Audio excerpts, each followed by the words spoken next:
Not hearing or seeing any, can someone raise a motion to approve the agenda? So moved. One second. Seconded. Thank you. Director Lee, did you get the motions?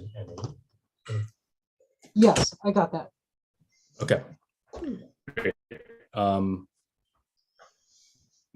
just gonna really quickly text to board members the call-in information, which potentially they don't have if they're not looking at their hard copy. Okay. The agenda has been approved. Public comment. I see one raised hand so far, Mr. Clark. Yes. I'm going to share my screen and start the timer. There we are.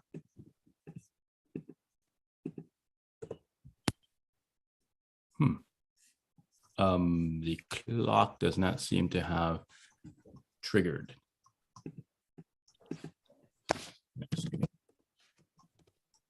Apologies, pulling up another timer since this one is not working.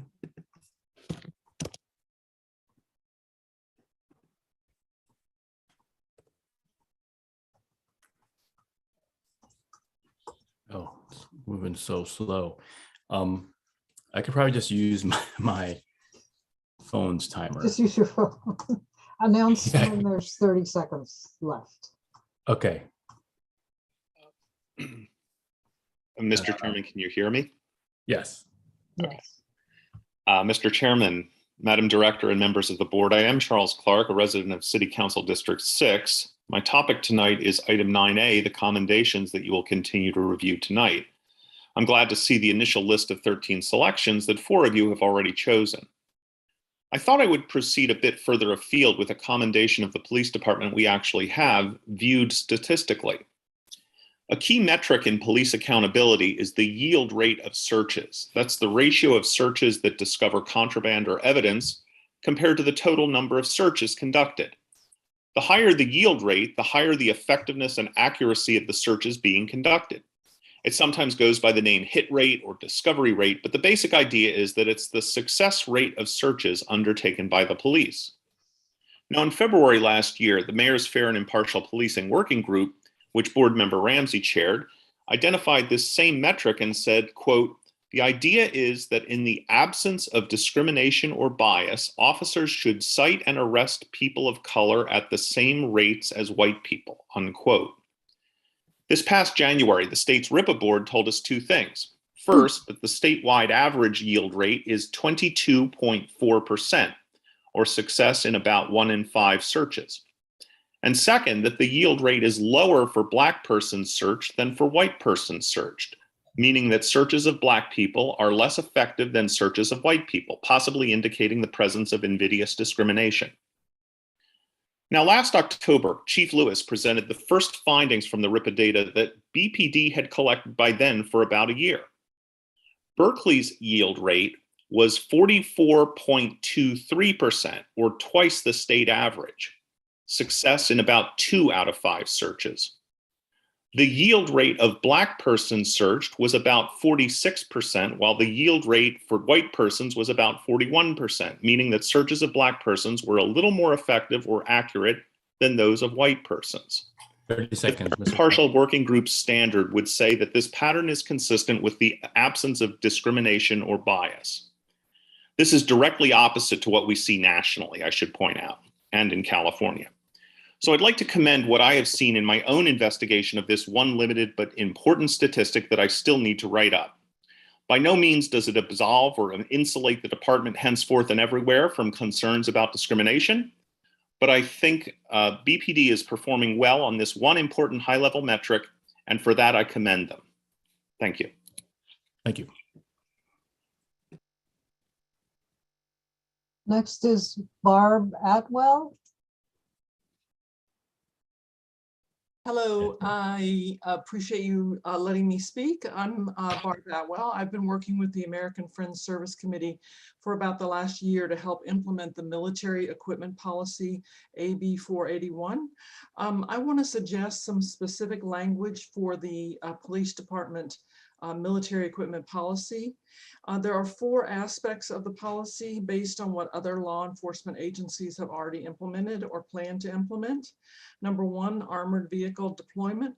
Number 2, patrol rifle deployment. Number 3, impact projectiles and respective launchers. And number 4, military equipment used by outside agencies. The point I want to make is that there are several examples already out there. And I recommend that, for example, the armored vehicle portion of it, the Oakland Police Department already has an excellent policy called pre-planned operations, prohibited uses, and after action documentation of deployments. I recommend, looking into that, and also the same section for the patrol rifles. For example, prohibiting the recruitment, prohibited use of the rifles for recruitment, public relations, promotional activities, crowd control, and routine patrol operations. They've been through that. They get it, and I recommend it. The other one is the use of chemical agents and impact projectiles. The Davis Police Department already has an excellent example of that. And I know that John Lindsay Poland has a lot more detail that he can go into later. And I hope that this helps a lot. Thank you for your time. Thank you. And Board Member Calavita is ready to be promoted, Director Lee. I don't see her, Chair. Huh. Do you see her? Let me see. She sent me a text. I think It might be the person with the phone number. is it a 213? No. I don't think that's hers. Hang on. Let me ask her really quickly. Oh, She's letting us know okay. now. I'm allowing the caller with the number ending in 048 yeah. to speak. That's right. The 858. I'm sorry. So 858 is Miss Calavita. Okay, I'm on now. Okay, that is you. Thank you. Yeah, I've been sending text messages. Okay, I'm on. I'm on the phone, so yeah. Okay. I don't have a public comment. Okay. Next is Rivka Palatnik. Yeah, thank you, Ms. Okay, thanks. I may be stretching a little bit where it says that we may comment on any matter within the board's jurisdiction at this time, but I want to raise something that is important to the board and to the whole criminal justice reform movement, and that has to do with the June upcoming elections. And don't worry, I'm not going to advocate for a particular candidate, but there are 2 offices that are powerful at the level of the county in terms of all that's happening with regard to criminal justice reform. So that's the district attorney and the sheriff. So I urge all of you, yourselves, and also in talking to people you know, that it's really, these are really important elections, because we're at a crucial juncture where we've moved forward with criminal justice reforms to some extent, but there is a strong backlash at this point moving forward, and a misguided tendency to blame crime levels on criminal justice reform when they've hardly been implemented that much, and not taking into account the effect of the pandemic, et cetera. So it's really important that people vote in these elections and look really carefully at who are the real progressive candidates, who really backs police accountability, who has a track record of supporting and advocating for criminal justice reform. There are forums with the candidates that you can find online, and they all present themselves well, and know it's time to present themselves as being for reforms. But if you look closely into them and their records, I think there's a clear difference in terms of how long, passionately, and well they've been advocating for criminal justice reforms and who's likely to be the real change agents to move forward at the county level, which affects our city level to actually move forward passionately and stay the course and stand up to the pushback. 30 So seconds. that's it. Thank you. Next is Mr. Lindsay Poland. Yes, thank you, Mr. Poland. Good evening. Can you hear me? Yes. So it's good to see you. I want to build on what Barb Atwell said. As you know, I work for the American Friends Service Committee. I hope you received something I sent today regarding the military equipment policies. And I guess one thing I just want to say is I know this is later in the agenda tonight. It might be late. It's the process is complex, and I urge you not to spend too much time on the process and procedural issues, and really figure out a way to address the substantive issues in the military equipment policies, both for the local ordinance and for AB 481. Because there's, even though the council has re-agendized this for June 14th on their agenda, that might seem like a lot of time. The issues are in the weeds, and I think that it will be helpful if you can appoint people to an ad hoc or set up a special meeting or some special time during your meeting, during a next meeting, because what I've sent you and what Barb Atwell just talked about are some very specific precedents for use policies that have been established by other law enforcement agencies in order to comply with AB 481. In the case of Oakland, it was really actually to comply with a court order, but they're very thoughtful. I think in particular, the one on armored vehicles for Oakland addresses a lot of the issues that are not usually attended to in terms of who is impacted, how the department should consider various risk factors for the community, right? Usually these policies address risk factors for the department, but there are also risk factors for the community. And a policy can help reflect that. But it does mean digging in. It means not spending your whole evening figuring out, well, was this on the right calendar? Was it, really they should have given more time, or you should have given more time, or, because the overlap between these two pieces of legislation is complex. But the council has given it back to you. And so I hope you really will address those substantive issues, figure out who within the commission can do that if you do an ad hoc, or if you have time to do a special meeting in order to really dig in and create something good, because I think you can. It's been done in other places, and we can do it here too. Thank you. I see no more raised hands, Chair. Yes, thank you. I don't see any as well. So thank you, members of the public, for a comment. Much appreciated. Item 4 with approval of minutes.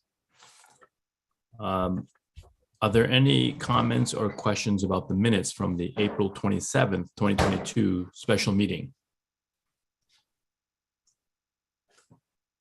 Not hearing or seeing any, can someone move to approve the minutes from that date? Move to approve it. Thank you. I'll second. Great. Board Member Harris and then Board Member Owens. Great. Now moving on to number 5, Chair and board members reports. I don't have anything to report. I'm sorry, there was no objection, anybody? Oh, I'm sorry. Yes, was there any objection to the motion to approve? Okay, Not thank you. hearing. Great. Not hearing or seeing any, so moved. Item 5, chair and board members' reports. I don't have a report. We have an update here from board member Calavita on the police search. Hopefully, she seems to be on and she can engage. Yes. I'm Great. here, but I don't have a report. I've been trying to reach HR for a while now, and I have to just assume that the recruitment firm is working, and we're waiting for applications to come in, but I have not been able to hear back from HR. Okay, thank you. And next up is Director of Police Accountability Report from Director Lee. Thank you, Chair. We had one new complaint filed since your last meeting.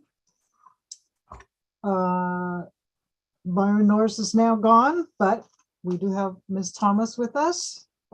My budget presentation, I thought, to the Budget Committee a week ago Friday, I thought went fairly well. But of course, a lot will depend on what the city's revenue stream is going to be looking like and competing with many other priorities. So we will see how that shakes out. Council started permanent hybrid meetings last night. For the time being, council policy committees and boards and commissions will continue to meet virtually only until the council makes the required findings under state law that in-person meetings can resume. So that's the status of that for now. On Friday, I'll be out of the office participating in an interview panel for the director of the Sonoma County Independent Office of Law Enforcement Research and Outreach, I think is the name. Law Enforcement Review and Outreach. And the last thing I have to report is that I got a preview from Chief Lewis and her team about a new transparency hub that they'll be launching soon. And I assume that the chief will report on that in her report, so I won't steal her thunder. All I will say is that it looks terrific, and I'm pretty excited about it. And I think all of you will find that really useful. And I will note, I see Board Member Ramsey is here. So that's it for me, Chair. Thank you. And for next up would be Chief Lewis's report. Good evening. Thank you, Director Lee, for mentioning Transparency Hub. That's correct. The department is close to going live on a new Transparency Hub that will incorporate information from that existed on our open data portal, that will include information on our use of force data, our stop data, yield rates, the things that you talked about earlier, that were talked about during public comment. That will be an opportunity for us to provide a great deal of information in a more live fashion. So the plan is for that information to be updated daily and allow access to not only a snapshot of data, but more granular levels, filterable, maneuverable, so that people can really get an understanding of being able to analyze our data, but also have access to raw data if they want to make use of it in that manner. The idea is to continue to work towards accountability and transparency by sharing this data more openly with the public in a way that those who may not have expertise or background in data analysis are able to still make sense of the information. Of course, the REPA reporting information and a lot of that is tied into that hub as well. So the steps that we were engaged in prior to going live included bringing stakeholders in, including asking Director Lee to come and observe the Transparency Hub, because to solicit feedback and ensure that as we build this out, we'll continue to enhance it and make sure that it recognizes both the needs of accountability boards or oversight committees or legislative pieces, but also the community that we serve. So we look forward to that. And obviously, once we go live, we'll still be soliciting feedback and appreciate and welcome any feedback that we get from this board as well. From our report tonight, I did want to talk about 2 cases of interest. One is a follow-up on a case that you may have heard about from April 16th of this year, where the owner of a minivan was carjacked at gunpoint, and the minivan had several mountain bikes that belonged to the Berkeley High School mountain bike team. I did want to share that through our patrol officer and our detective efforts, canvassing for video surveillance, working with other local agencies, they were able to identify suspects in this case. On May 2nd, the suspects were arrested during a search warrant that was authored by our detectives in connection with not only cases in our jurisdiction, but surrounding jurisdictions. And those individuals are now in custody. Another case that I wanted to talk about happened on May 3rd.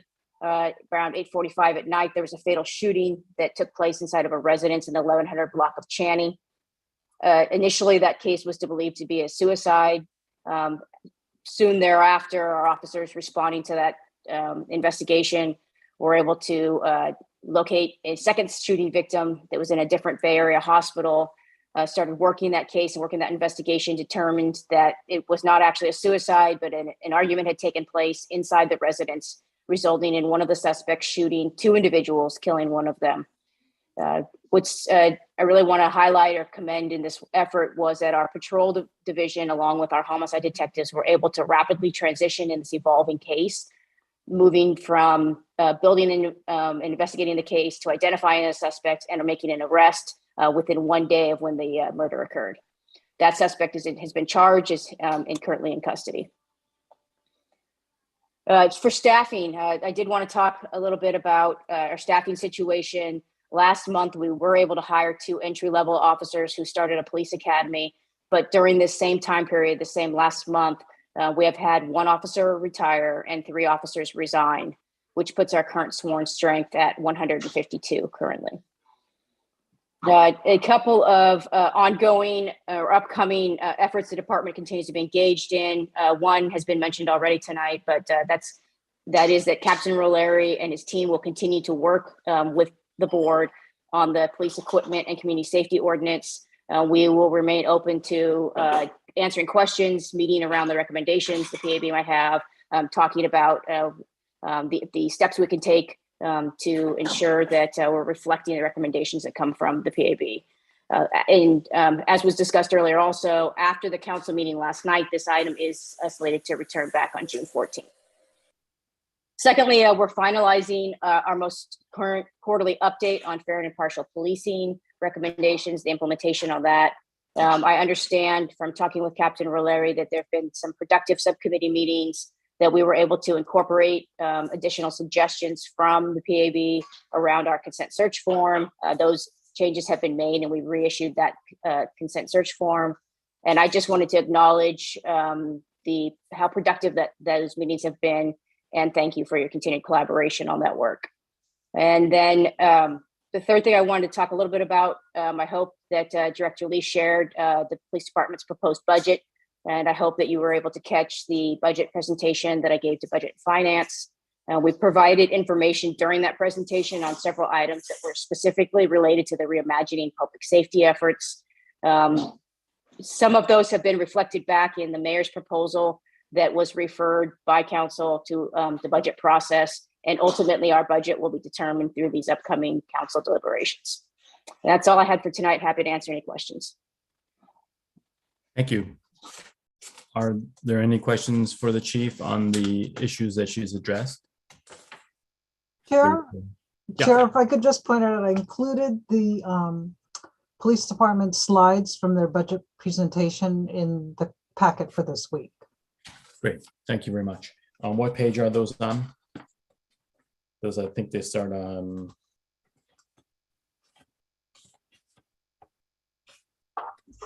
15. Oh, I'm sorry, that's a budget. 27.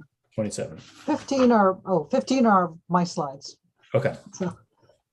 Thanks for doing so. That's helpful. I think we have Board Member Owens first, and then let me make sure I have this order correct. And then I think Board Member Leftwich. Does Vice Chair Mizell? Oh, and then, I'm sorry, then Vice Chair Mizell, and then Board Member Leftwich. Board Member Owens? Just have a quick question related to the Transparency Hub. Is there any filtering or scrubbing of the data before it hits the hub? Or is it truly just raw data? It's so when you look at the hub on a certain tab, there'll be some snapshots that have analyzed the data. And then as you work down, it gets more and more granular, more and more focused looks. But then at the very bottom of that particular page will be the all the raw data that's connected to that that information. So there's no scrubbing or filtering of information from the raw data, but there may be that in the way that it's presented, we put it in a way that a format that's more easily digestible or understandable. But there's no alteration of the data. I mean, yeah, and it'll make more sense when you see the Transparency Hub live. Okay, thanks. Thank you. Vice Chair Mizell? Thank you, and thank you, Chief Lewis, for your report so far. Just first wanted to ask, would Captain O'Leary be available for our next regular meeting? It would be very helpful to have him here in these discussions dealing with the controlled equipment ordinance. It depends on his schedule. I'd be happy to let him know when that meeting is, and if he can't attend, we can have a representative come prepared to speak on that issue. Okay, I'd really appreciate that, because he had worked with the subcommittee when the policy was being developed. I guess an additional question, and, Captain O'Leary actually has offered us this response from May 6th, and it seems to imply that the department does not believe that the board should be reviewing AB 481 requirements. Is that correct? I don't have a document in front of me. I don't know that I would speak to what Captain O'Leary may or may not imply in that document. I'd rather have him speak to what his intent was. If you have a specific question about what he said in there, I'd have to look at it to see the context of what the statement was. Well, I can certainly, give you just... certainly the AB 481 and the ordinance are intertwined in many ways, right? And that's been one of the challenges, is trying to match timelines and make sure we're complying with all the different pieces and timelines. The entire document that we've submitted to council as part of 481 and the city ordinance is now back in your purview for recommendations. So that would, to me, give you the ability to make recommendations on the body of what you've received, and we would welcome recommendations on the body of what you've received. I know there were some in Captain O'Leary working with the city attorney's office. There were, we were trying to simplify when we reported, because we were trying to hit the requirements of both documents. And so I think he may be at the point now where we got some advice from the city attorney's office to separate those things back out and report them, just so we made sure we hit all the requirements, all the individual pieces.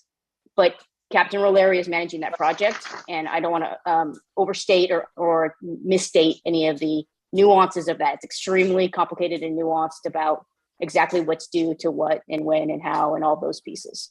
But I would certainly invite your feedback on any of the pieces related to these materials. Okay, well, I certainly hope we can have the captain here then at our next meeting. I would really appreciate that. Again, obviously he was, as you know, the point person on the subcommittee, and is the one writing us the response. So if you're unable to answer, it'd be great to have him for that. Okay, well, if you can answer those questions, I look forward to hearing from Captain O'Leary. Thank you. Thank you, Vice Chair. Board Member Leftwich? Yes, hi. I was wondering if our board has been given or has access to the revised consent form. I know that I had a question about the scope of the consent someone's giving if they check the box for body search. And so I was just wondering, whether that's available or what the status of that is. Because it sounds like you said it has been revised. If you hadn't received it already, then I'd be happy to send it over tomorrow when I get into the office. Board Member Leftwich, I did get it from Captain O'Leary, and I sent it to the Fair and Impartial subcommittee members, and I'm happy to send it along to everybody. That would be great, because it was on our agenda, one of our recent agendas. Right, it was on as sort of an FYI, so, but I'm happy to forward it to you. Great, thank you. Yeah, are there any other questions for the chief? Yes, sorry, Chair. I had one additional question for the chief. Trying to see if I have the date in front of me, though.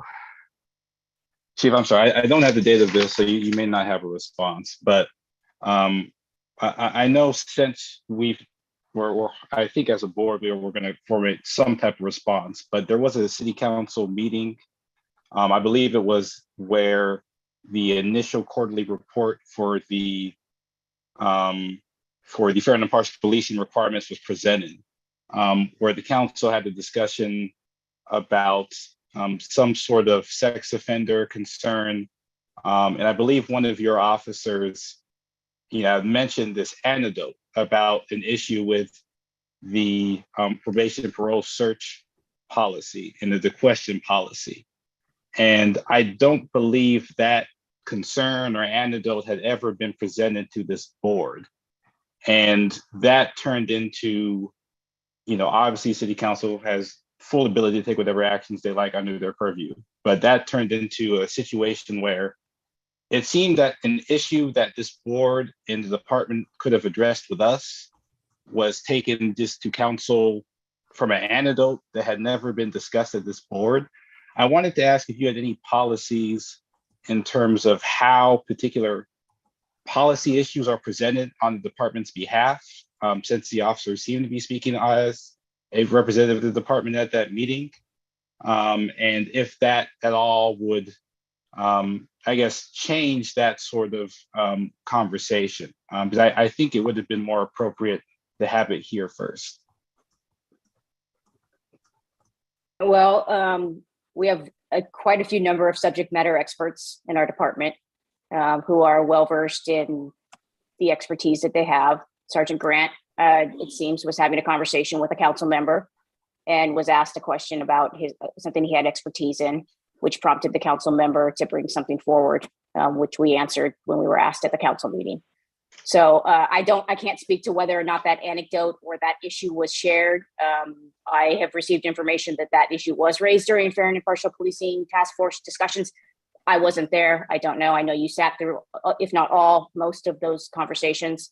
When we're asked a question from council at a council meeting, we have an obligation to try to answer the best we can and provide the information we have. Like I said, I'm always happy to hear your feedback. I know a letter was drafted by the PAB and shared with council regarding your position on Councilmember Jarosky's item. Yeah, no, I fully understand. It was a question. So yes, I fully understand that. And there's no issue at all with answering the question. My only concern, Chief, is that I don't believe that issue, certainly not the anecdote, had ever been presented to this board. Again, the officer had the right to answer the question to the council member. My thing is, if that was a concern of the department about a policy that this board specifically had worked on and crafted, I feel it would have been appropriate to have raised that with us versus what had happened. Again, it was an open question, but it seemed if Lieutenant Grant is a subject matter expert, that could have been raised here first. And I just hope that's considered in the future. Yeah, like I said, continued collaboration and working together is going to be critical to, not only transparency, but accountability and legitimacy of both the board and the police department. So it's important for us to be able to work well together and work through issues and work together. I really appreciate that. Thank you. Mm-hmm. Thank you, Board Member Ramsey.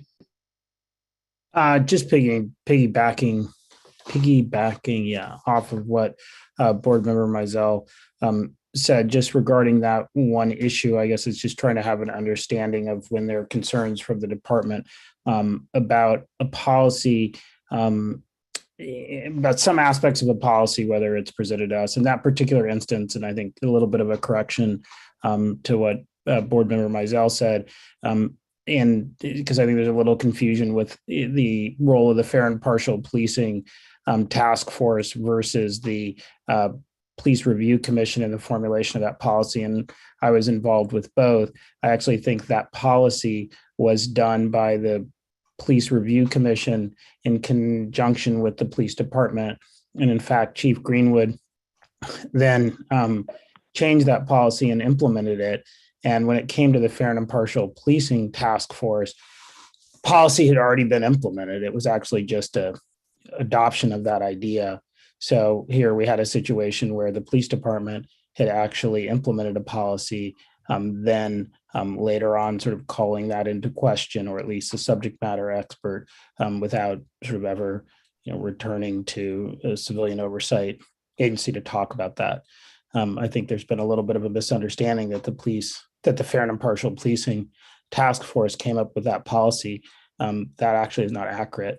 The policy was came up with by the department command staff with the input of the with the input of the Police Review Commission. The Fair and Impartial Policing basically just noted that they thought it was a good policy. Yeah, and I can just to clarify, the department did not bring a request for a new policy to council. Council raised that issue. A council member raised that issue and asked us for our opinion on that. Thanks. And can you remind me sort of what is the current position of the department? Is it still supporting Chief Greenwood's position on that in the adoption of the policy, or is the department recommending a change to the policy? So my role in this effort and this work around this policy is to share the concerns that have been raised to me by our subject matter experts about the challenges that exist with the existing policy, and for me to share those both at the Public Safety Committee and at the full council, and for council to decide what the policy will be moving forward, and for us to implement that and carry that out. So my position is that I've listened to the subject matter experts, and I felt that the concerns that they raised were ones that should be shared and should be daylighted to council and to the Public Safety Committee. And ultimately, it's the council's decision as to what the policy will ultimately be, and that policy will be carried out by the department. Yeah, I understand that, but do you have a policy about yourself about what the policy should be, or are you? I don't have a personal opinion about the policy. That's not my role and responsibility. My responsibility is to carry out the council's policies. Yeah, I don't want to know your personal position, but I mean, you're the ultimate subject matter expert. You're the chief of police. So I'm wondering, are you just not giving any recommendation to the to the council about what the policy should be? My recommendation to council is that these are the concerns that have risen up in the carrying out of the existing policy. So for example, Councilmember Harrison stated that the policy was never meant to be that broad, that it was meant to be just related to vehicle stops and traffic stops. So they can ask us then, what is the implication of it applying to houses and to certain kinds of cases? And that's where we shared information about homicide investigations or sexual offenders and home compliance checks and those things. So my responsibility is to ensure that council has the breadth of information that we have, and that we share the challenges that we face as a department with limitations that are placed upon the work that we do. And ultimately council make a decision about what they want that policy to look like. So you take no position on what the policy should be? If that's what you're hearing me say, then I don't know how to change your mind around that. That's not my response. My role is not to have an opinion about policy. That your role is to have no opinion about policy. And that was just a simple yes or no question that I didn't get an answer to. That's why I was asking it, and that is, do you have a recommendation about what the policy should be? And it sounds like you're saying no.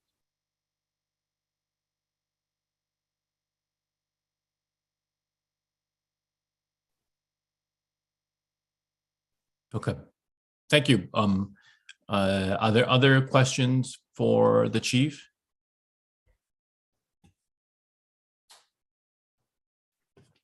Okay.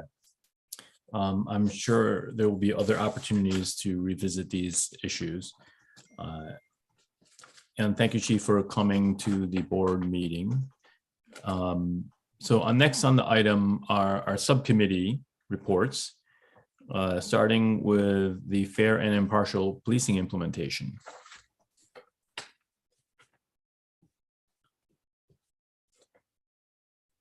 I guess that's my item. Yes. Can you hear me? Okay. Yes, our next meeting is being scheduled. We're going to meet this next time on the new traffic enforcement system with the three-pronged approach. And I believe we're going to be getting, correct me, Director Lee, is it,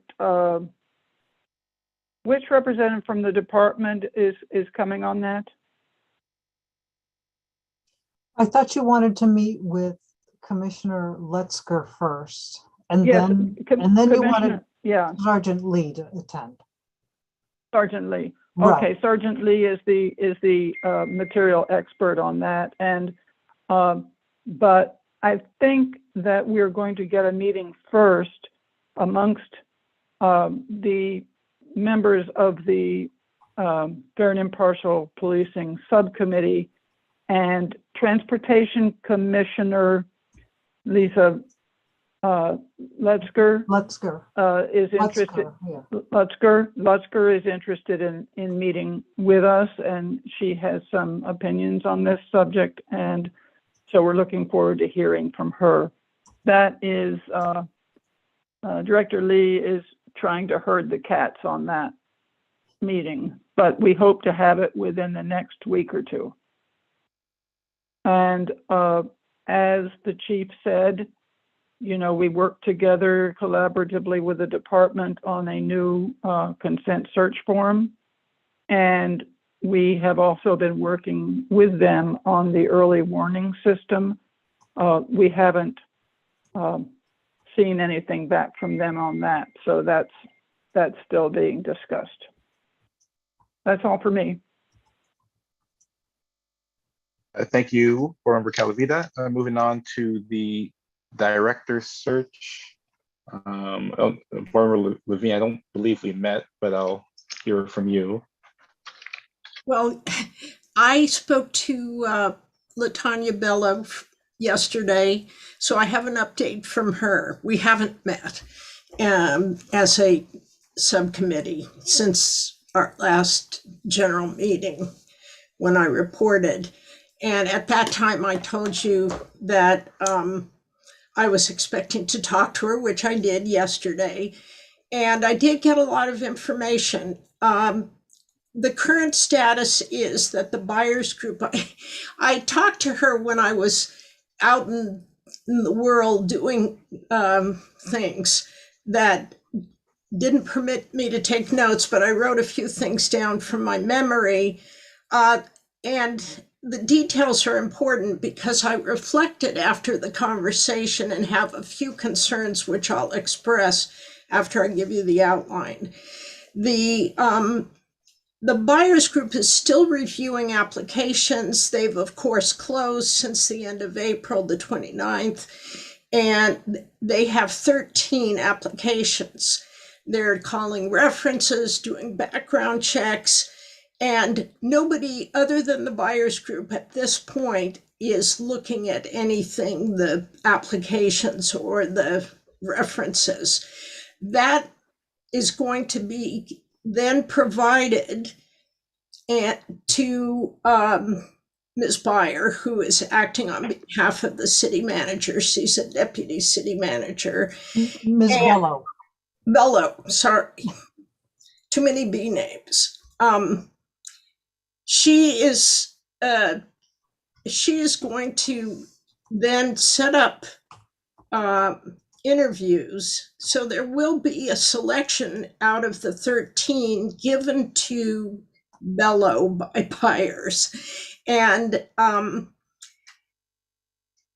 that group, according to Ms. Bello, is going to consist under traditional hiring policies to about 5 to 8 applicants who will then be interviewed by 2 panels. This is the part that's important for us, which is one of the panels will consist of some PAB members. The details on that I didn't get in terms of numbers. She did comment that it wouldn't be the whole board, which I said, of course, I didn't expect that.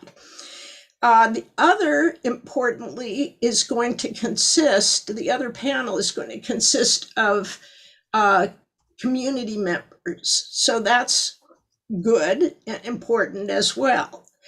From those interviews, then the city manager will select 3 who will then be considered by the city council as the 3 finalists. So the real question then is, how does the city manager select those 3? And it looked to me from this review that I was given by Ms. Bello that it's completely her discretion based on input from these 2 panels, clearly, but based on that and the content of what the buyers group came up with from the applications and the references, etc. So that timeline takes us to the week of the 23rd, when the buyers group will have completed their review of all these 13 applicants. And so I'm going to talk to LaTanya Bello again that week and get more details about these panels. And with Director Lee's help, we'll try to field this information to have input on the selection. And you may have more information about that, Director Lee. I actually don't. I did want to add, there will be at least another panel that will consist of city staff. Yes, I'm sorry. Okay. So I think these are the ones that I was most interested in. And I thought there was going to be a panel with PAB members and other members of the community. In other words, the board members, but she said they would be. She said there would be 2 separate ones. Okay. I could be wrong, but I'll clarify that for sure. I next talk to her. Okay. In any case, there will be yet another panel with people from the city, and including me, presumably. So, but I do not know more than that. That's basically what she told you is basically what I had heard from Ms. Bello as well. So that's that. And I will report back after we have this follow-up in 2 weeks. Thank you, board member, and thank you for continuing to keep us updated on that. You're welcome. Thank you. And let's move on to regulations. We met on May 4th, and we are still in the process of finalizing. It looks like we're very close to get ready to forward to the board with some specific commentary and context on some of the questions on a number of the issues. And we heard from Lieutenant Montgomery on May 4th. And when we come back to the board, we will have additional information from Lieutenant Montgomery in terms of review of some of the issues in the regulations that the department would like to raise in consultation with the board. So I think we're pretty close. We don't have, if I'm correct, Director Lee, do we have a specific date yet to bring it to the board? Well, I was shooting for May 25th, and whether we're going to have time, since now we have the equipment ordinance. Yeah. I don't know. At the very least, I'm hopeful that we could get something circulated, even if the full board doesn't have time to discuss it. Maybe by then I could have something in people's hands so that the 5 members of the board who are not on the subcommittee can get a start at going through it, because it's pretty dense. So it will take some time for someone who's not familiar with it to go through it. And as the chair mentioned, there are some things that the subcommittee wants to bring to your attention. Some of the perhaps more, I don't want to say controversial, but thornier issues that the subcommittee wants to bring to you to make sure to have a discussion about. So. Thank you. And I believe Lieutenant Montgomery will be having additional conversations with Chief Lewis about that as well. Right. Yeah. And so, we're moving it along, and we are hopeful that we will move this forward relatively quickly. So we did go through the entire draft again, and there's some kind of smaller issues that we want to potentially address before going to the board. That's something that will be determined in the near future.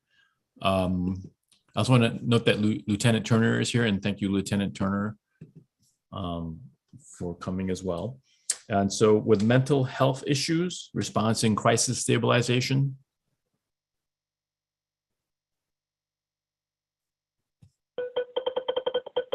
No, they haven't met. Yeah, so we actually, I'm not sure, can you hear me? Yeah. Phone ringing or something. We haven't met yet, haven't had the time to meet. So we have no report at this time. Thank you. How about policy 351 with fixed surveillance cameras?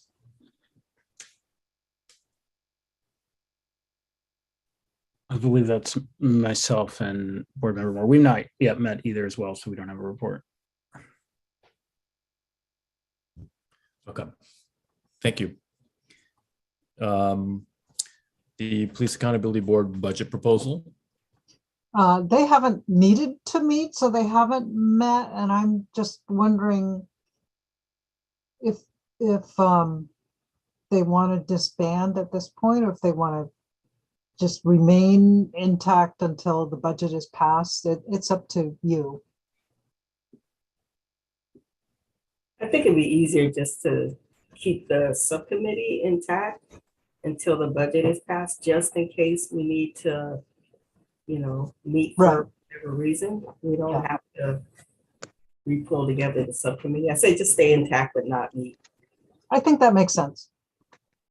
Okay, thank you. So, I see Board Member Calavita. Do you have power back? I'm back. Yes, it just came on. Oh, okay. yes, mine is on as well. Okay. Yeah, I might switch from personal hotspot back on the Wi-Fi, but I don't want to do that right now in case I get cut off. Thank you. So, old business. Reviewing commendations of the BPD, a very important task. So we had previously postponed so that the board members could properly review and then come back with recommendations. So earlier this afternoon, or actually earlier today, late this afternoon, I sent a list summarizing the responses from the 4 members who did respond. And for members of the public, this does appear on our website under supplemental materials. Actually, that reminds me, Chair Chang, if you would indulge me for a moment. And let me share my screen, because of course, on our new website, things are organized differently. So so here is you can see Can you enlarge the print a little? Let me enlarge I can't enlarge let me enlarge. How's that? Is that better? Better, thank you. Okay, That's good. you're welcome. So here's the page, Police Accountability Board. You can read that, right? And then, so all our meetings now appear in one list. So it's subcommittee and board meetings. They used to be separated out, but this is how they're going to appear. So that just the agenda will appear here, and then minutes will appear here. For subcommittees, we don't do minutes. And then you have to click this arrow to get to additional information. So here's where you'll find the entire packet. And then supplemental, which are things that didn't make it into the packet, will be found here. And so when I click on this, is everybody seeing that? So Yes. this is the list that I circulated late this afternoon. And then let me show you one more thing. Here I am at the April 27th meeting. When I click on this arrow, then you can get to the video recording. Of course, after the meeting, it will be posted here. So I just wanted to help people navigate their way through this sort of new arrangement. Thank you, Chair. Thank you. So I'm just trying to consider the most effective way to go through these then.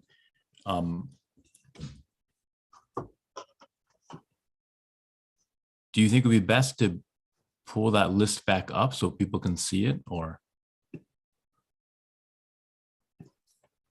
I guess it would be helpful. Well, yeah, you tell me if you want me to do that. I thought it would also be helpful if people had a chance, people who hadn't responded had a chance to look at the list and perhaps go through the ones that they've identified, that the 4 people who responded had identified, because I thought that, you know, at least was a jumping off point for people who hadn't had a chance to get to it beforehand.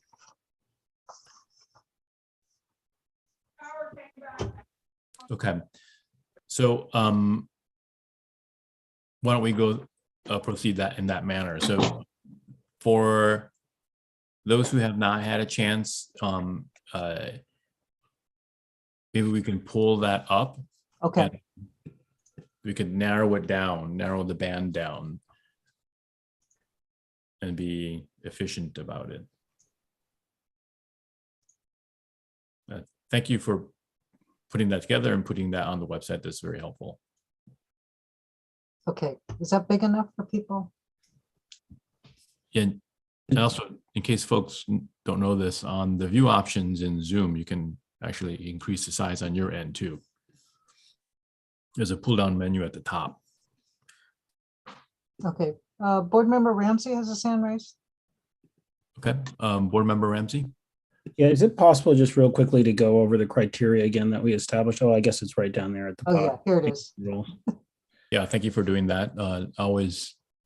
Director Lee always is organized and has information ready for us.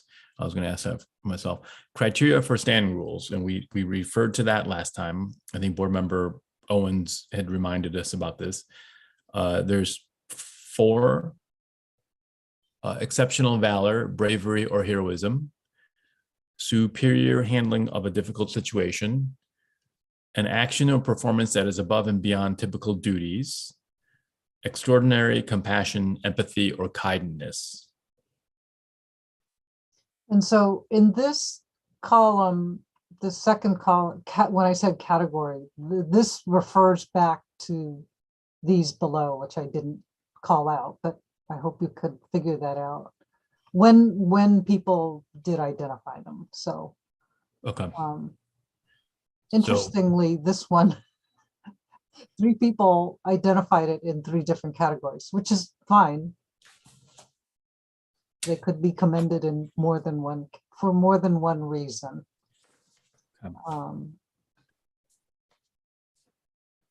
Chair, other people have their hands raised. Oh, they do? Oh, I see. Is that, so Board Member Calavita? Yeah, I see now. Thank you. Yeah, I was just going to propose that we look first at the low-hanging fruit, so to speak.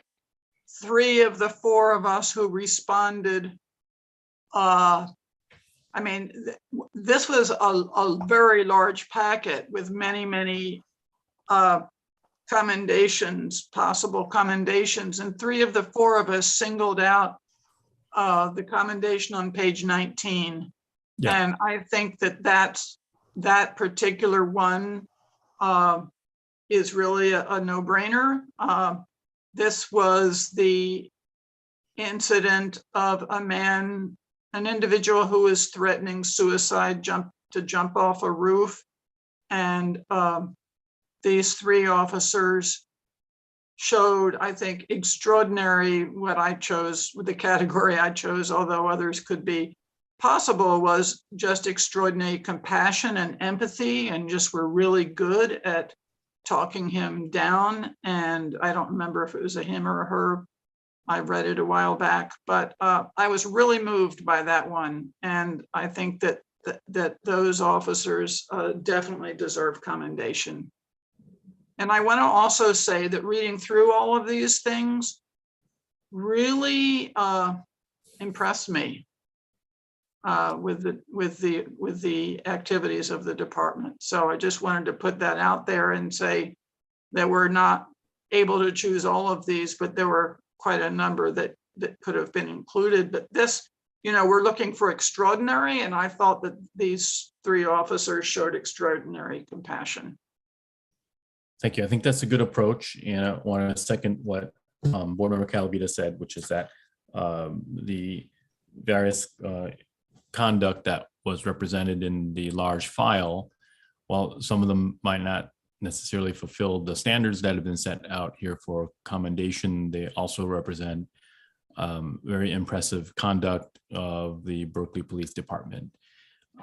So I think that's a good way to approach this.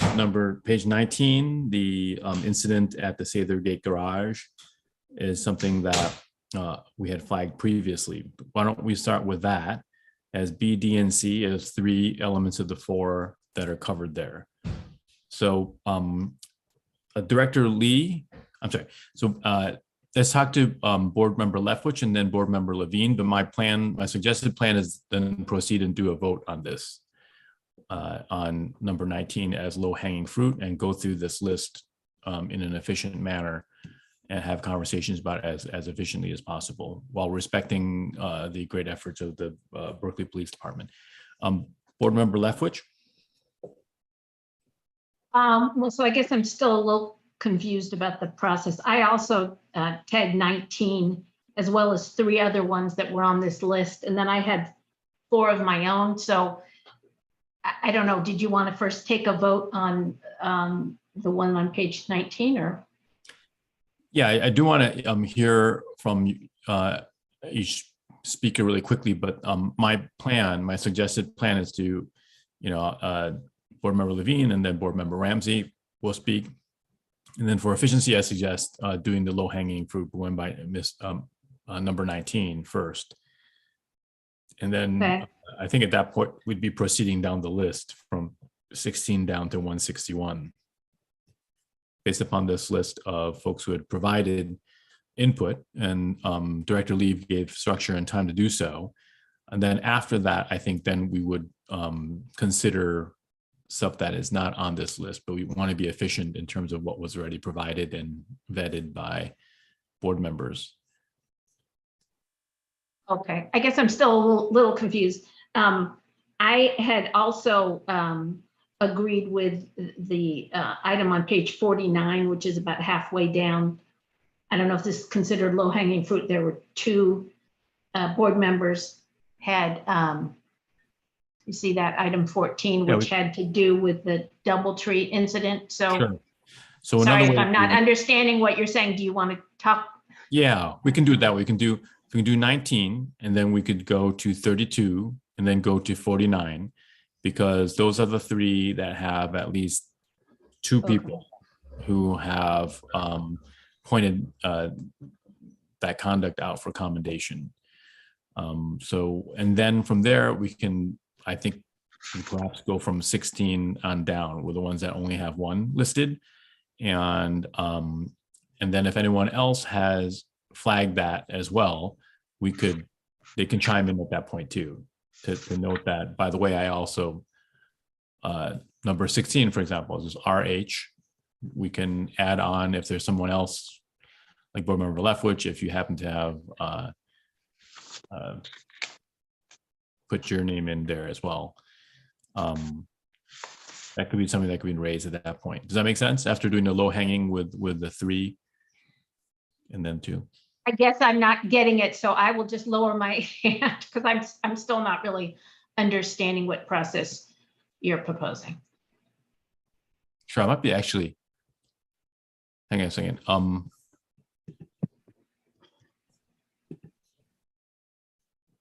My understanding is these initials are names of. Yes, those are board members. For a minute, I thought I was misreading it. Those are board members. And so Board Member Leftwich, so if like 19 has 3, that's kind of low hanging fruit because 3 people have already agreed that, and we'll chat about that.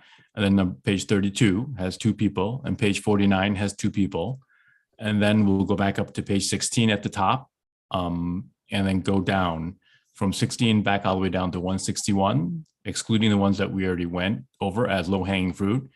And each time we raise one of these agenda packet accommodation recommendations, we can have a discussion about that. And then once we're done with that, then if others have additional commendations that were not flagged here, but did not get in on time, then we can do that. Does that make sense as structure? Sounds good. Okay. I have one comment. Yes, Board Member Ramsey. Just in the interest of efficiency, because this, I know that from past experiences, can take a super long time. As we're going one at a time, can just one person present really quickly what it is and what the accommodation was? And if no one has an opposition to it, just vote on it rather than. Yeah. I mean, like, for example, I think 17 and 19 were good. So if we're starting with 19, if no one has opposition, let's just vote and get that out of the way. Okay, that's a good way to do it. And then, of course, the person whose initial is listed there, if they would like to speak, please do.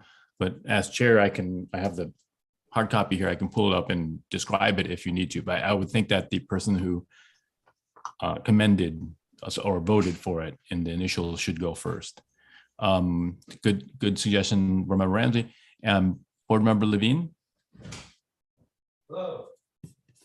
The reason I took my hand down and put it back up is I don't have any comment on the process, but I was just going to follow up on Board Member Caluvita's comment about being impressed. And you can see my initials here, what they reflect, and then I'm not going to talk anymore, which is basically, I was very impressed with the large number of individual officers who showed such compassion and ability to communicate their empathy with these citizens that it gave rise to a letter in a situation that you wouldn't necessarily expect to have such a connection between an officer and a civilian who called for help.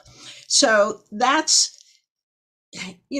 really the light that I see shining on the Berkeley Police Department from these commendations, which is why you see so many of my initials, because that's a value that I hold high. And I think it shows the kind of restraint that it should be awarded and valued in police conduct. Thanks for listening.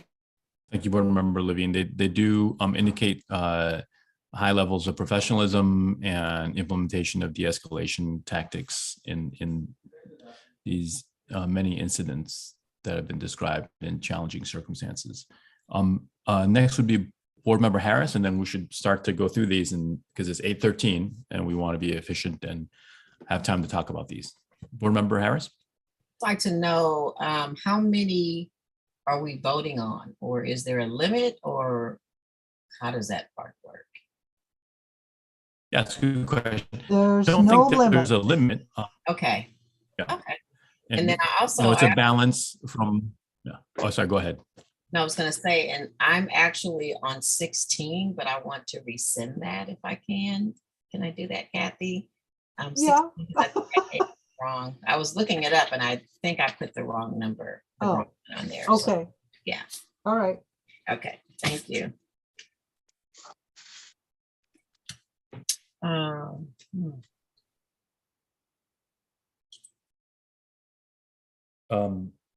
Okay. Thank you. You want to remove 16? Thank you. That's something to bear in mind. If someone else looking at 16 wants to put that back up, let us know. Can I make one comment just about the criteria? Yes. Thanks. I just noted before, I will say that there's clearly no limit on what we can do. I think the reason this criteria, we put it in place was because in the past, the commendations had sort of devolved almost into just sort of a rubber stamp. Someone sent anything for even sort of normal, polite conduct by a police officer, and we were, giving commendations. And I think we noted that officers could still be commended by their command staff and or sergeants, lieutenants, et cetera, but that we thought that commendations by the commission or now the board should be really for exceptional circumstances. So that's how I always interpreted it. And so with that note, there's no limit, but I guess the idea was also not to sort of have routine or, although professional, but still routine items end up with commendations from the board. Thank you for that clarification. It's not a minimization, of course, intended for all the conduct here. These are all instances that were forwarded by community members or superiors, and lack of a better term, superiors who believe that officers had behaved in a commendable fashion. Thank you, Board Member Ramsey. I think Board Member Owens and Calavita. Can I just make a suggestion about the process? And for me, it would be helpful if any of the board members that did not submit their choices, if we just get their list of items up front, because just like when board member Leftwich said, she's also doing 19 and 49. It'd just be nice to have them all from everybody if they've done it. That way it's very obvious what low hanging fruit is. And then that'll also kind of give us a chance to quickly look at the other ones that the other board members are suggesting. For me, it'd be easier to process that way, but. Yeah. Okay. So for example. So for example, board member Leftwich has gone through it. She can just tell us, she already told us 19 and 49. She also said she had some other ones that she had identified. It'd just be nice to have her entire list up front. And then if anybody else has some they also would like to, that they've reviewed but didn't get a chance to get it to Kathy, if we get it all up front, then I think the low hanging fruit will really jump out at us. Okay, so let me ask Director Lee if this is possible without making her computer crash and making it too difficult for her to navigate this. Is there a version of this, Director Lee, that as we're going through, that you can just punch in the additional initials? Yes, there is. Okay. Yes, I can pull up the Word. Okay, thank you. Version. Okay, and then you can add those initials. We can start, I think we should start with the list that's already there in terms of the pagination of each of the incidents. And then if there's additional, then we'll go back a second round and Director Lee can add additional rows. That's not what I heard Board Member Owen saying. Board Member Owens, are you just saying to add to what exists here? I'm just saying add to what exists and then also just give us the numbers. I didn't really expect the director to update this form. I mean, we all have this form, so to me, it's just easy for me to write on. Yeah, I just think out with, what each person, I've already initialed on Yeah. my form what Board Member Leftwich has said on 19 and 49. So I don't expect Director Lee to recreate this document. No, and I would not either. So I think that if you're saying, Board Member Owens, that there may be additional accommodations beyond the universe of what's listed here, and that we want to address those too, then and if Director Lee is amenable to that, then we could add it on. And it sounds like she has a Word document here, and she could easily, if I'm not misinterpreting, create a new row and add on a new Yes. number. Okay. And you don't have to type in the whole description necessarily. No, I'm not going to do that. Yeah, we have it in front of us. in I front of- would type in page numbers and then Okay, the reason and log who it favors it. okay. So let's go through this in an orderly fashion. I do see a lot of hands up. I guess we have to go through them quickly. Yes. But let's bear in mind for those board members raising their hand, that we're putting together the structure here to move through this efficiently as 8:20. Board Member Calavita? Very quickly, I just wanted to segue onto what Board Member Ramsey said, and that is that the PRC did sort of change the policy so that the criteria would be extraordinary and exceptional. And I remember that ultimately we had a handful of commendations. And so, we decided, and we don't have to go by what the PRC did, but this is in our standing rules now, that it's supposed to be extraordinary, beyond the normal, even for our good department. Yeah, again, and that's meant to provide that kind of value added recognition by a civilian police accountability board, while not taking away from the conduct that's all represented here, which hopefully will be reflected in performance reviews as well, because this is coming before their superiors. Thank you. Board Member Ramsey?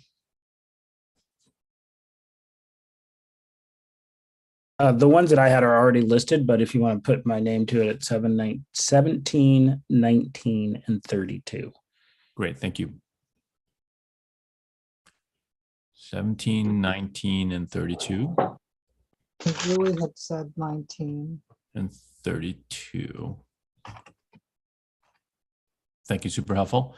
Board Member Leftwich? So in addition to 19 and 49, I also 49. 49. So let's I make sure also that Director flagged, Lee- yes, she got that. I also flagged 33 and 161. 33 and 161. Okay. And then as I said, I had 4 additional ones. I don't know if you want me to mention those now or. How about let's do that Okay. afterwards, once we've gone through each of these Okay. that are here. Thank you. And Board Member Moore? 19, 32, 72. Thank you. And I might as well give you mine, Director Lee, after you've punched those in. 19, Okay. 32, and 72. I'm sorry. Okay, I'm going to add mine in too. Yes. 17.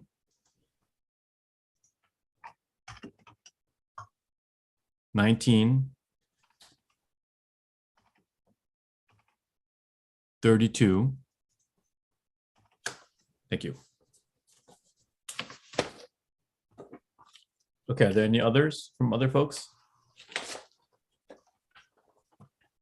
Okay, thank you. That's very helpful. Let's go through the process that we described now. Let's go up to the top. So 16 was removed by, I believe, by Board Member Harris.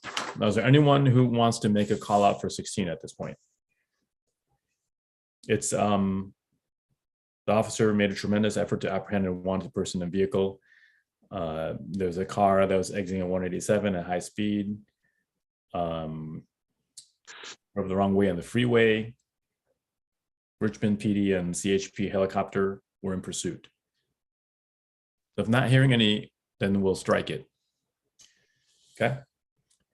Thank you. It was commendable behavior in terms of de-escalating. High-speed chases are very dangerous. 17. What are we doing now, Chair? I'm sorry. Yeah. So we're doing the low hanging fruit. I almost fell into going down in serial order, but so let's do 1932, 17, and 49. Those are the ones that have at least 3. So 19 is the most obvious. Does anyone object to this? There are 1, 2, 3, 4, 5, 6, 7.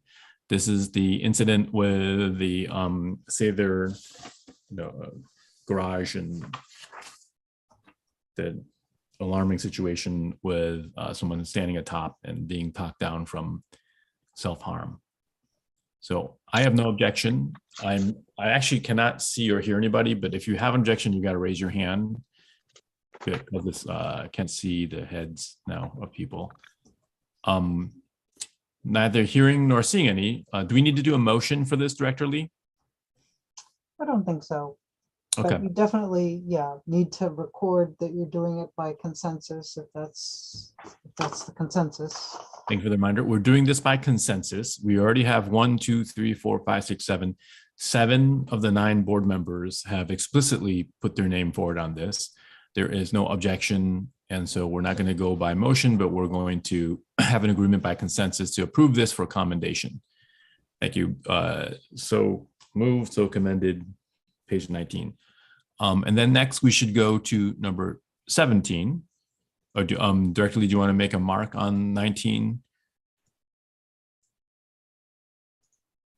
Great, thank you. And then we'll go up to 17, which is, I'm sorry, no, 32. Sorry about that. There's like 5, 1, 2, 3, 4, 5 folks on that. 32 also. Again, I'm not going to make us review these specifics. You have that in front of you. Is there any objection to 32 or concern that it doesn't, not objection, but concern that it doesn't fulfill the 4 elements that have been described below? So again, as with before, I'm not hearing or seeing any, and therefore we'd like to do this by consensus. There's 5 of the 9 board members have explicitly requested accommodation for this, voted for accommodation. So not hearing or seeing any objections, by consensus, we commend the officers involved here. And then I guess we have to go back up to, is it 17? Sorry, I have to scroll your screen down a little bit. Yeah, 17.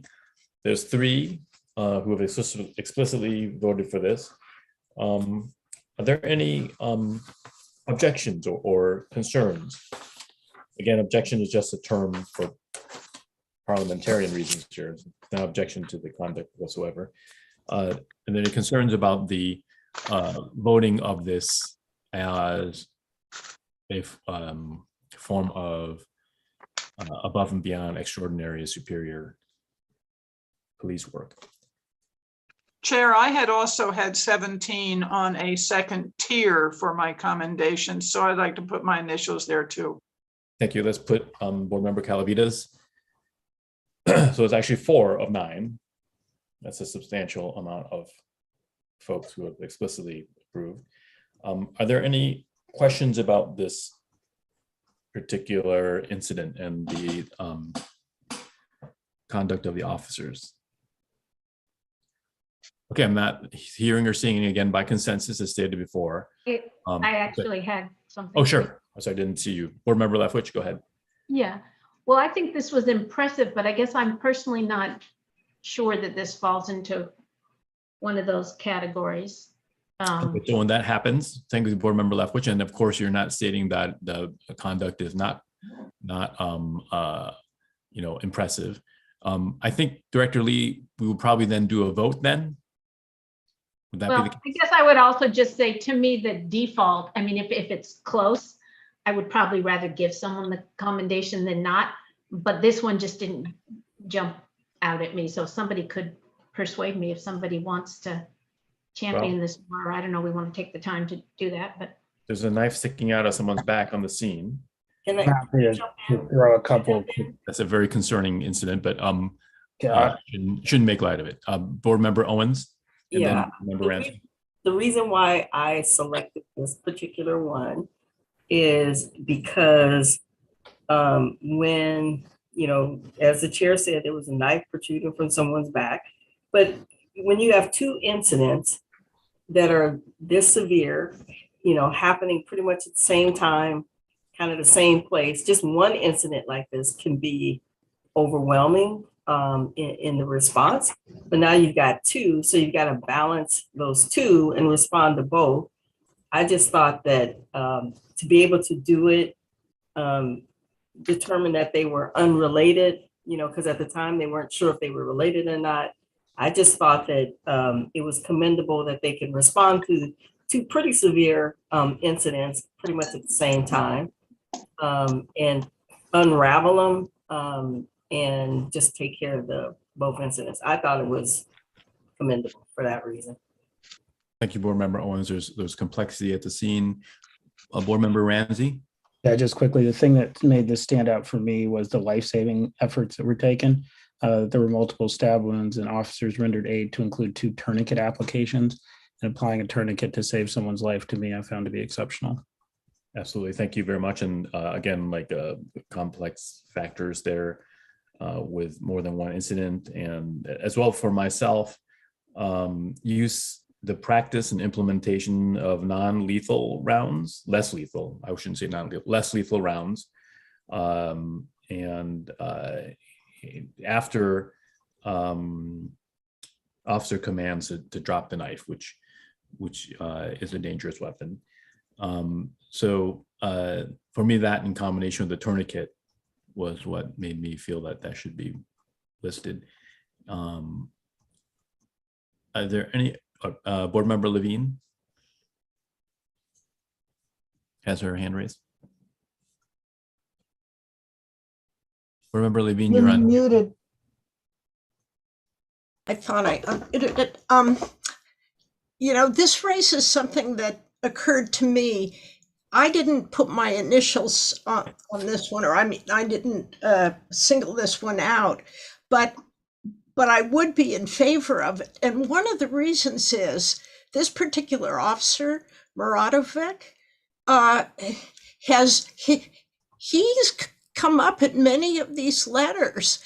And I find it particularly impressive when an individual officer repeatedly garners such compliments. It's almost like he should get some special recognition for that. I don't know. I don't know if there's any way to put that in the mix, but. Is that part of is there some type of, I don't recall that from the PRC. This is the first time the PAB, for members of the public, where we have considered commendations.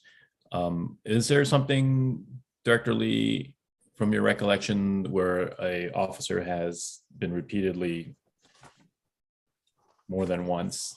I'm looking at your standing rules. And L1, the second sentence says, this process, the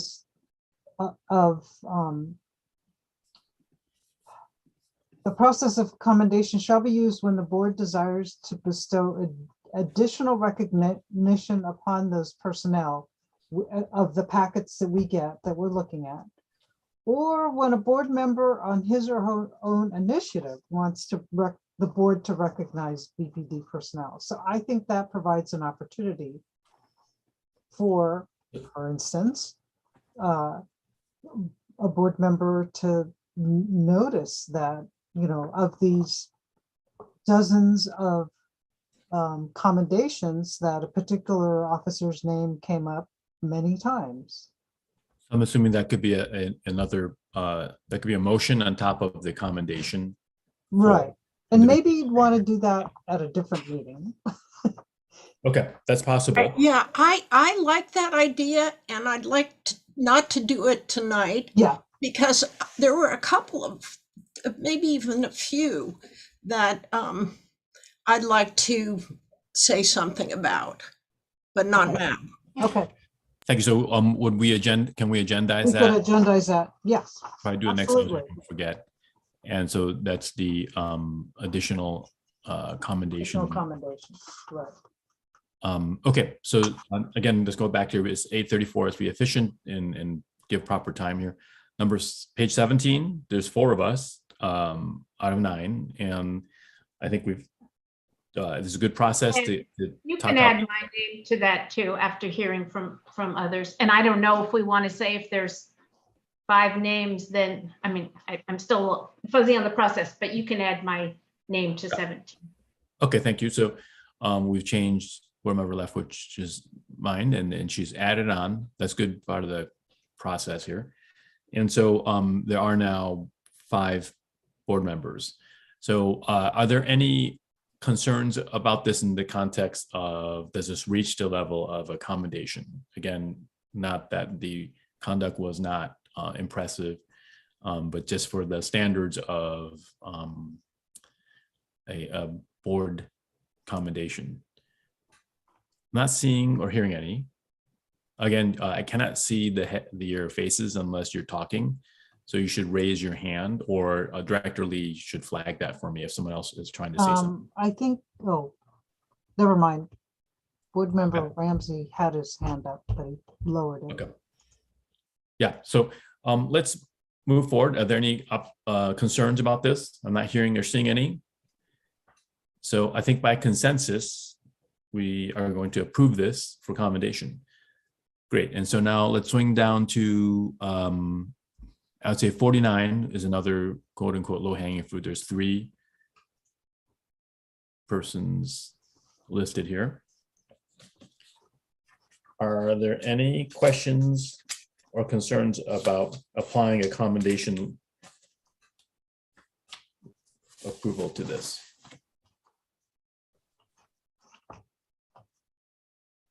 On 49. Yeah, I had a concern. Okay, thank you, Board Member Ramsey.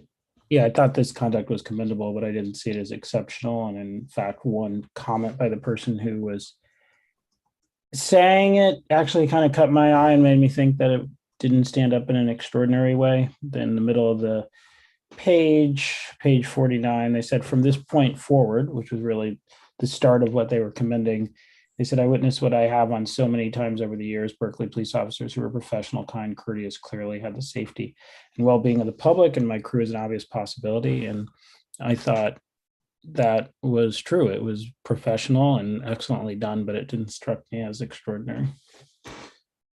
Okay.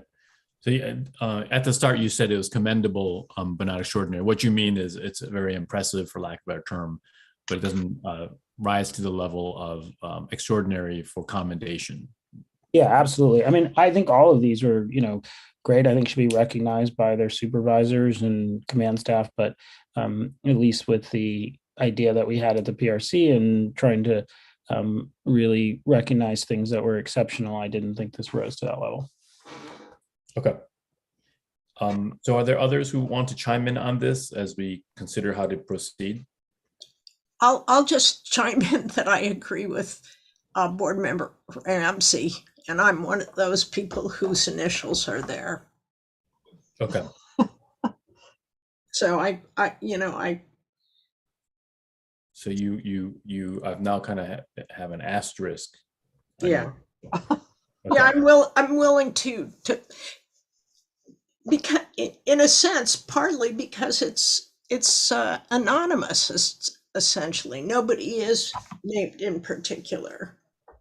It's more the fire department in that case. Isn't this fire department case? That's the commendor. Yeah.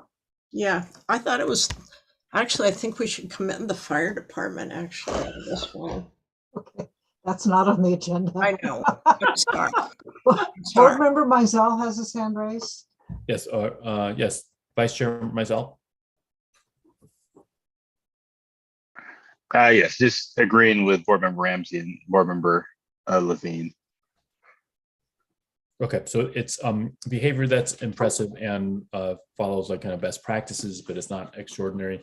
So it sounds a bit like we have 3 folks already who are suggesting that this is, again, it's not a grading of conduct or an assessment that the conduct did not rise to some exceptional impressive level, but we're just establishing a standard here. And this is, as you can see, we're running through the facts. This is what went through with the PRC too. It's a complicated endeavor with really balancing all the factors here. We already have 3 folks who are raising that this doesn't reach that level. So is there an objection to me? I'm going to frame it this way. Because of 3 folks, and one of whom have removed their name from the original list after thinking it through. Is there any objection to us removing 49 as a contender for commendation? No, and I was one of the ones on that, so I'm fine with removing it. You also have changed your mind after the conversation. Okay. So I'm not seeing or hearing any other concerns about removing. Is it 33 or is it, or doing? No, 40? it's 49. I just 49. moved my thing. Okay, thank you. Of removing 49 from the commendation list. Okay, so by consensus, we're going to remove that from the extraordinary, exceptional list. Great, and then let's go back up to, I thought we had another one with like at least 3 board members connected to it up there. No, we don't. So, No. okay, let's go down to the next order would be 2. This is the best way we can do it, would be number 72. Page 72. Are there any concerns about commending this? There are 2 board members who have commended. Officer Mihalik and Stern.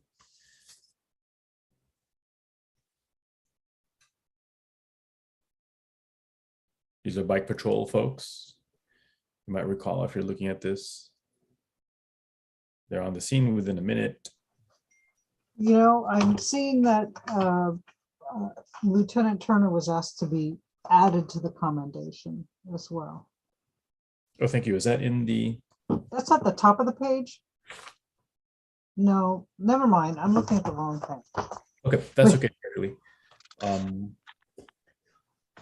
So this one does not have Lieutenant Turner's Sorry. name. That's okay. No, This other one. Never mind. That's okay. So, yes. I hate to be the stick in the mud here. Again, I just think this was commendable conduct. It was proactive policing, but ultimately it seemed like a person who had turned out to have a weapon, they, grabbed and handcuffed and were able to bring him into custody. But I'm not even sure they knew that wasn't the weapon itself was something that was even discovered afterwards. It just didn't strike me as extraordinary, but that's it. Okay. And so the commands to show hands began to walk away. The officers ran towards the person, grabbed him before he could escape, placed him in handcuffs. That would be just more fall in line as best practices. I chose this as a great example of de-escalation, and maybe in this group here it's not extraordinary, but I thought it was really extraordinary police work when the robber has his hands behind his back. He's asked to show his hands, he doesn't, and these officers nonetheless de-escalated and were able to detain him with no injury at all. I was impressed by it, but I would, if I'm alone almost on this, then that's okay. But I really prioritized de-escalation in the face of potential harm. They were able to de-escalate with no injuries. So that's just my explanation for why I'm there. Okay, thank you. I think that de-escalation to best practices with concealed hands is important to note here, regardless of whether or not we provide a commendation here, because oftentimes that can be a very dangerous situation for officers, and it can also be a dangerous situation in terms of perceptually speaking, whether or not someone is actually holding on to something or holding on to an item that is or is not a dangerous weapon. And so that is impressive with the restraint that was practiced here, with the implementation of best practices with de-escalation techniques. So are there other folks who are there any concerns about placing this, other concerns about placing this onto the kind of extraordinary list of for? I don't know if you can see my hand. I Yeah, I had can my see. hand up. I Sorry, I think can this see now. impressive, and I think the de-escalation is important, but I don't think it rises to the level of a commendation from the board. Okay, thank you. So we now have 3 members, and I think that's a significant portion of the 9-member board. I think that's enough to have a conversation about. Does anyone then therefore have a concern about removing this from the commendation list? This is page 72. I'm happy to remove it. It's all right. Okay. So I'm not right now seeing or hearing, don't see any raised hands. Again, I cannot see your faces except for the person talking. Seeing or hearing anybody who objects to removing 72. So by consensus, as described earlier, we will remove 72. Again, impressive behavior with a lot of challenging situations, a lot of running and concealed hands in a robbery situation that can be very dangerous. Okay, and then the next one, I guess, would be, oh, did we do 33? We No. Okay, I guess did we do 49? I think we should probably do 49 first, as there's 3 names there, one with a question No, mark. we did 49. We did 49. Okay, what happened with it? Getting rid of it. It's crossed out. Oh, I'm sorry, I You couldn't see the can't see cross it. out. Sorry about that. So let's go back up to 33. We just haven't to skip 33. We're just doing a linear over here. So 33. Anyone have any concerns about, and it's 8:45, anyone have any concerns about approving this for commendation?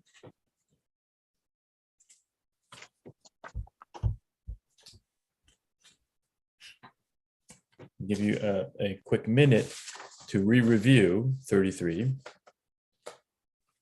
You know, I'll just say, since my initials are there, this woman, the unnamed female, I called her because she's the officer whose name the letter writer didn't know, was really the one that was impressive. And so if that person's identity isn't determined, then I don't particularly, she's the one that I was most impressed with. I'm pretty sure we could figure it out. We have a date. We can, I know it's determinable, but is anybody going to go to the trouble to figure it out? Because I think that. Yeah, I think that we could request certainly the department to go through their logs. Okay, because the Fargo at Shattuck as a location, as a date, and it has, I think there's a rough. Oh, yeah, because this woman who the letter says was phenomenally effective at de-escalating the person in crisis. Well, you know, you can debate the choice of words that this person used, but certainly based on that description, if it's accurate, and we have to take her at her word, or his word, whoever wrote this, that certainly qualifies. But that's the unidentified female officer. Yes. So, Board Member Levine, I wouldn't worry so much about the unidentification. I think they can determine who that officer is. And also, I agree with you. If you look at the facts of this, you're talking about somebody who's kicking the officers, and oftentimes any type of laying, and not in Berkeley Police Department saying, but I should take that back. Not oftentimes, but it's not uncommon to see in other departments where there's any kind of laying of hand, even without a weapon or a dangerous weapon on an officer, that can quickly escalate the circumstances. So I think, Very often. yes, and you're talking about someone angrily kicking. So we have, in the PRC and the PAB, we've talked about a number of times the importance of training around mental health issues. This is a 5150. They're calling it 51.50, but I don't know if it actually ended up in a 5150. But they're saying is using that as code for basically a mental health crisis. So it appears to me, based upon the facts here at least, that they're applying some types of mental health crisis response best practices. So I would also put my name here. You can add my name onto it as well under 33 MC. Chair, can I jump in? Yes. I think as other people have mentioned already, I think reading all of these recommendations acknowledges the quality of work that the police department's doing in the field. I think for me, this particular one is just indicative of the level of service that the department provides. I don't see this as outstanding. I believe that this is what the department's been trained to do. I think it's commendable, but I don't think it, for me, falls under the exceptional. I think that what we sometimes lose sight of is that the department and the officers in the department are out doing good work day in and day out, and the letters that we see is proof of that. So I don't think this rises to the level of exceptional, because I think this is the level of quality work they do daily. Thank you. So board member Owens has noted best practices are being implemented here. While impressive, they don't rise to the level of the extraordinary for accommodation purposes. So do others want to comment on that? Oh, I'm sorry. Board member Ramsey and Vice Chair Mizell have their hands up. Yeah, I have just a brief comment. One, I'm a little bit on the fence with this one with respect to the unnamed female officer, who I really think is the person who's called out as being extraordinary here. I'm not sure that Officer Shakur was. It's commendable. But two things I sort of have concern and probably make me land where board member Owens was. Whereas I was trying to sort of find out exactly figure out what truly was exceptional in this. And I understand, the de-escalation, which is commendable, but then it said sort of, I've rarely seen in Berkeley in my quarter of a decade here. That was sort of an unusual phrase to me. It didn't seem to really, maybe if they'd said in their decade there, I would have thought of that as being exceptional. But then I also thought from the writer, it struck me as odd that they said, and I consider the individual taken to the hospital one of the lucky ones, where the situation did not de-evolve into an arrest or harm to him. That struck me as sort of an odd way, because to me, this is the good work that our officers do all the time, de-escalating, dealing with a person in crisis, not using physical force. And that made me think, well, it didn't make me feel as though this was exceptional. And maybe I guess the writer lost a little bit of credibility to me by saying that this person was one of the lucky ones. So. Okay, thank you, board member. So we have two board members who are suggesting that this is not it's impressive, but and it's best practices, but doesn't rise to commendable. And I want to hear from Vice Chair Ramsey as well. Mizell, but appreciate it, Chair. Sorry, Mizell is underneath. Sorry, I apologize. No problem. And board member Ramsey really, said what I was going to say more eloquently. So I'll just say this: I don't think we should commend this beyond this commendation, because I think it would imply something bad about our department if we were to commend this, because it would be saying that I guess we really agree that this person was a lucky one and that this was an exceptional situation that would have been different if our officers acted in a more normal fashion, at least according to the writer of this letter. So I actually think a commendation would be saying, this is so exceptional that we had to even point it out more, when really this should be, and I believe it often is, just how our officers operate in this city. Okay. Thank you, Vice Chair Mizell. So now we have 3 to 3 on number 30, page 33. And I'm willing to, now that I've heard from the 3 board members, I am also willing to, kind of retract my name and consider that while this is a sign of impressive best practices by the officers, that it's something, a standard that Berkeley Police Department holds itself up to with de-escalation, despite, like, for me, it was a kicking, etc. So let's pivot it this way. Are there any objections to removing page 33 from the, or concerns at removing page 33 from the commended list? So again, I'm not hearing or seeing any, and by consensus, we have removed 33. So now let's go to 161, which has 2.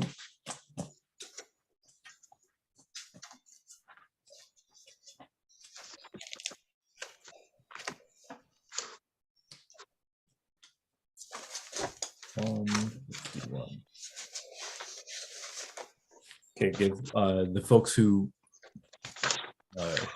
requested accommodation to have a quick minute to look at this. DL and JL. I'll take my name off. Okay, Deborah Livian has changed her mind given the prior conversations here. Yeah. Yes, the only thing I'd say about this, and what struck me about a lot of these, is that the compassion, and I feel like it's important to commend that. But I hear what people are saying. But to me, that it's quite impressive when officers display compassion and caring. Thank you. And by calling these out and having conversations of them, we're also noting the best practices of the Berkeley Police Department, as many of the board have noted. And we're just, again, trying to select out for special accommodation for extraordinary conduct. So there's only one person on 161 now. So I'm going to frame this as, are there any concerns with removing 161 from the commended list? Again, if you have that concern from removing it from the commended list, then please raise your hand or just speak off of mute. And seeing or hearing any, again, as a prior practice, we're going to, by general consensus, remove 161. Okay, so now we just have the single board member commended list. We're gonna go back to the top and just let me double check. I think we're starting at 26. And time check is 8:57. So 26, we have DL. Good. Yeah, you know why I thought this was important? Because what they were, and I haven't looked at it again, but what my recollection is, what the Berkeley police were called out for had nothing to do with the hate crime, but because the officers saw something clearly that wasn't obvious and certainly wasn't the original report, it required some thinking and some awareness that I don't think is always, I think it is unusual to see this demonstration of such an awareness of hate crimes and their importance. So that's why I thought it was commendable. Now, maybe I'm stretching this, well, it's beyond typical duties. That's where I really felt it was. So that's my comment. Thank you. It certainly does, as I think Lieutenant Turner is a subject matter expert in this area. An example of the kind of best practices of putting in place of policies on hate violence or hate, what we're calling here hate crime, which is an enhancement of an underlying crime. So that's an important factor as well. Thank you for flagging that, Board Member Levine.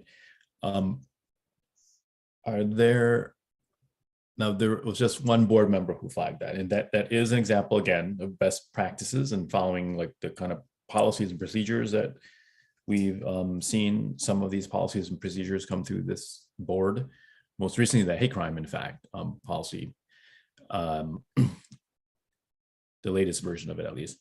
So this is an example of best practice. I don't see other names here. So I want to ask, is there any concerns about placing this as on the commended list? I have one comment, not to be sticking about again. This incident got a lot of press, and I remember it when it happened. But hopefully I'm not, out of line, but I very much remember this being, they got a video of the incident and they looked at the video and everything the lady had said was a lie. So it didn't seem to me like extraordinary. It's like it was extraordinary that someone filmed it. Okay, thank you. So like best practice in place, following the policies and procedures, appropriate policies and procedures for responding. And I think it was a neighbor who was there, just filmed this interaction and gave it to the police officers. But maybe but that was what was in the press. Thank you. And I think next is Vice Chair Mizell. I just agree with Board Member Ramsey there. That was also not rereading at my account when this incident happened. Again, good police work, but I don't think it's exceptional. Okay. Well, that's one of the things that caused me concern about this process, that these letters are very dependent on the language that's used, the knowledge that we might have that's separate from what's written up by the citizen or by the police themselves in commending other members of their department. It's not based on a real investigation of an incident. It's sort of who's best articulating something that can't be refuted. But anyway, I guess you do the best you can. And I have no objection to taking my name away. Yeah, I just want to note that in this particular case, this is from Lieutenant Rodriguez to the captain, so that there was some vetting of this as well. It's not just from which there's nothing wrong with this, but it's not just purely from another source. So no, but the fact that Board Member Ramsey I wasn't aware of it in the press. I mean, I don't remember it. So that does shine a light on the accuracy of, whether it's commendable or not. okay. So Which is why I'm happy to take my initials away. okay. So we now have 3 folks that are taking their initials away from, again, not that there's anything wrong with the conduct that was here, but this doesn't rise to the level again. I'm sorry to be repetitive. I just want to remind folks about this. This is not, the PAB is not judging the conduct of officers. It is reviewing for extraordinary conduct. So is there any concerns about removing 26 from the commended list? Let's go with that. So I cannot see or hear folks, but I don't see or hear any disagreement with doing such. And so we're going to strike by consensus 26. Okay, so we have a pattern in place now. I'm going to start to move a little bit more quickly without skimming over the facts, which is important to review. So now we're down to 27, which has 1 person. I'll address 27. That was me. Okay. So I was impressed by this primarily because there was an incident in late August of 2020. It looks like the department really worked the information they had, followed up with a lot of residents for video. Says they worked it for 6 months, did some search warrant with Apple, and they weren't able to really resolve the case with that work. But meanwhile, they dealt with, in January of the following year, there was a robbery. And as they were arresting that individual, they happened to see one of the sergeant actually noticed that some of the mail that was with the person that they arrested was from the same location of an incident that happened 6 months before.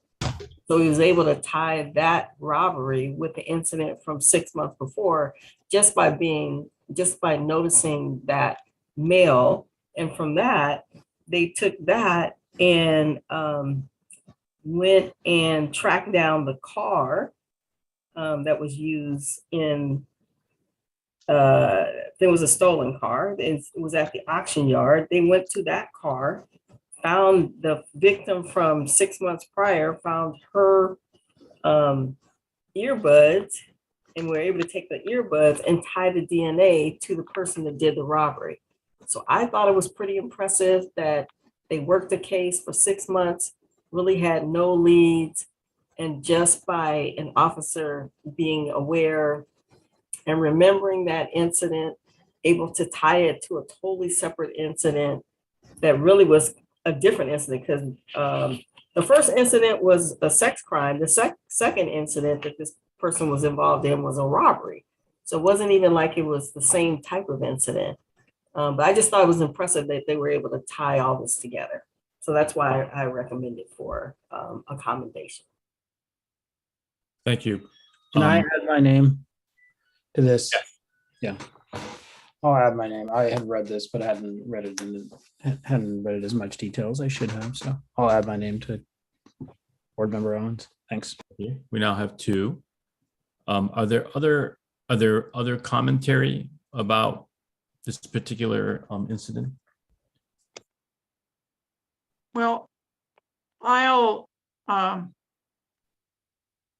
say that I think that this is very good police practice, but it didn't, to me, rise to anything extraordinary. I mean, I think it was good police work, but and really good investigative work, but I don't know. I had written in my notes that this was good work, but probably, not extraordinary. Okay. I also noticed that it's like, I don't know how we treat these things. It's Sergeant Castle and 25 others. So is this all of these officers? Yeah, there's quite a number of. I would assume so. Those are the subject officers who we would be commending if we did approve for commendation. Is that my understanding? Is that correct? Director Lee, does that make sense? 1, 2, 3, 4. We seem to see like 1, 2, 3, 4, 5, 6, 7. Well, there's a couple ID technicians as well, so they're not all sworn. But it looks like these are all the people who were involved at some point. And since there were 2 different incidents, it looks like, at the start of the second incident, people who were not involved in it, there were people who became involved who didn't know that it was yet tied to the first incident. So I think that helps explain why there's so many people on this. Okay.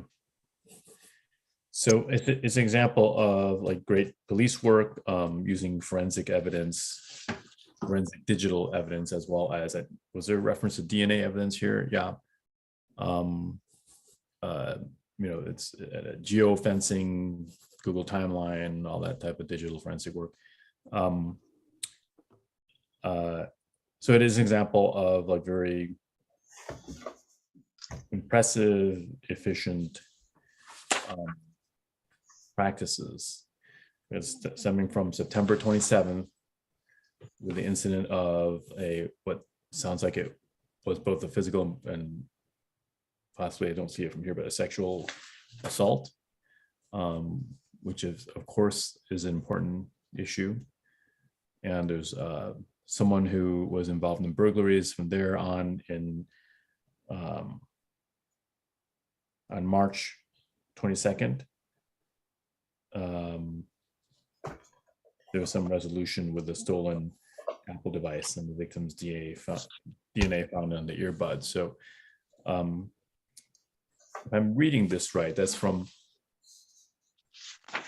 and then on June 15th, 2021, the assailant was charged by the Alameda County District Attorney's Office.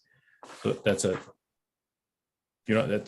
think this type of case can take a long time. That's September 27th to 2020 to June 15th, 2021. That seems pretty efficient to me as well.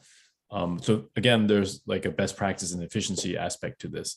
So I want to go through, yes, Board Member Levine also has a comment. Yeah, I do. I agree with Board Member Calavita. This is what police do.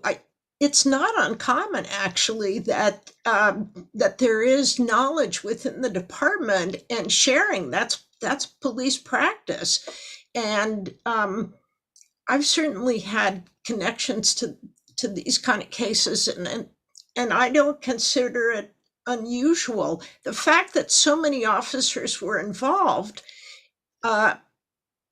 essentially verifies that there is a sharing of knowledge and expertise and investigation, and that's how a lot of crimes are solved. I don't think that it really fits any of the four categories. It's not beyond typical duties, I don't think. It certainly isn't a difficult situation. It's sharing and utilizing information that enhances investigation and results in successful identification of suspects. But that's standard. That's good police practice, but it's not extraordinary. Okay, so an example of good police practices with a range of law enforcement and technologies and dotting the I's and crossing the T's to track down someone who had apparently fled the scene, tracked down through technology, through forensic research and investigation. Other commentary on this? It looks like Board Member Ramsey, do you still have your hand up, or is that a new? Is that from before? Okay. And Board Member Calavita, was that from before? From before, I'm sorry. Okay. So Board Member Levine has her. No, I'm sorry. That's right. That's just you just now. Put it down. So I'm starting to get a little confused. Okay, so we have two, in addition to the two yays, there's two nays. So it's not so much a tiebreaker because we're having a consensus conversation here, so it's not necessarily like a vote per se. But in this type of situation, I'm going to ask you again: are there any folks who want to chime in? Because two yays and two nays, and we're having like a review of the circumstances, the facts that we've been presented with, applying those four elements. The standard again of extraordinary. I think otherwise we might need to do like a vote of some sort. Board Member Leftwich? I would be a nay. I didn't know that's how we were doing it. Yes, I would be a nay. So in this particular case, when it's kind of a closer call, I think, either we do a vote or we get more input. So there's like three nays and two yays. It's not a vote per se, but I'm trying to get a pulse of this. And now we have Board Member Harris would like to also add in. Yes, I would be a nay as well. Okay, thank you. So again, we've reached like 4. There's 2. I think unless there's other folks who want to chime in on the yay side, to me, this is for efficiency purposes. There's a consensus towards not providing the additional, again, label of extraordinary on top of what we described, and the members of the public can see here that our police force are utilizing best practices and a number of tools in place to find a very dangerous assailant who has fled the scene, and using ingenious methods that are available to, yes, many police departments, but they're using it efficiently. And the time frame doesn't seem to me to be that far along. Again, September 27, 2020 until June 15, 2021, there is charges filed with the Alameda District Attorney for a very dangerous person. Someone's gone into someone's bedroom and assaulted someone physically, and looks like possible sexual assault as well. Okay, thank you. So if there's no concerns about removing this by consensus, we're going to remove 27 from the list. The next would be 101, I believe. Yes. And that was me. And I actually just thought, it may not meet actually the criteria that we have there, but these are reserve officers who actually work under different criteria as well.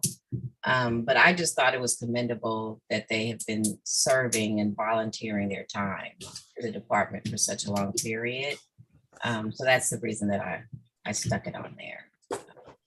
But, police officers' jobs are difficult. And to be a reserve officer who's there on volunteer time is very commendable, no matter how you look at it.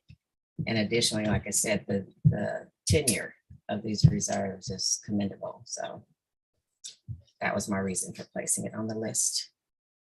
Thank you. And either way, it's a reflection for ourselves as the board and members of the public that there are people who provide their service in the reserve officer program. And, we thank them for their service.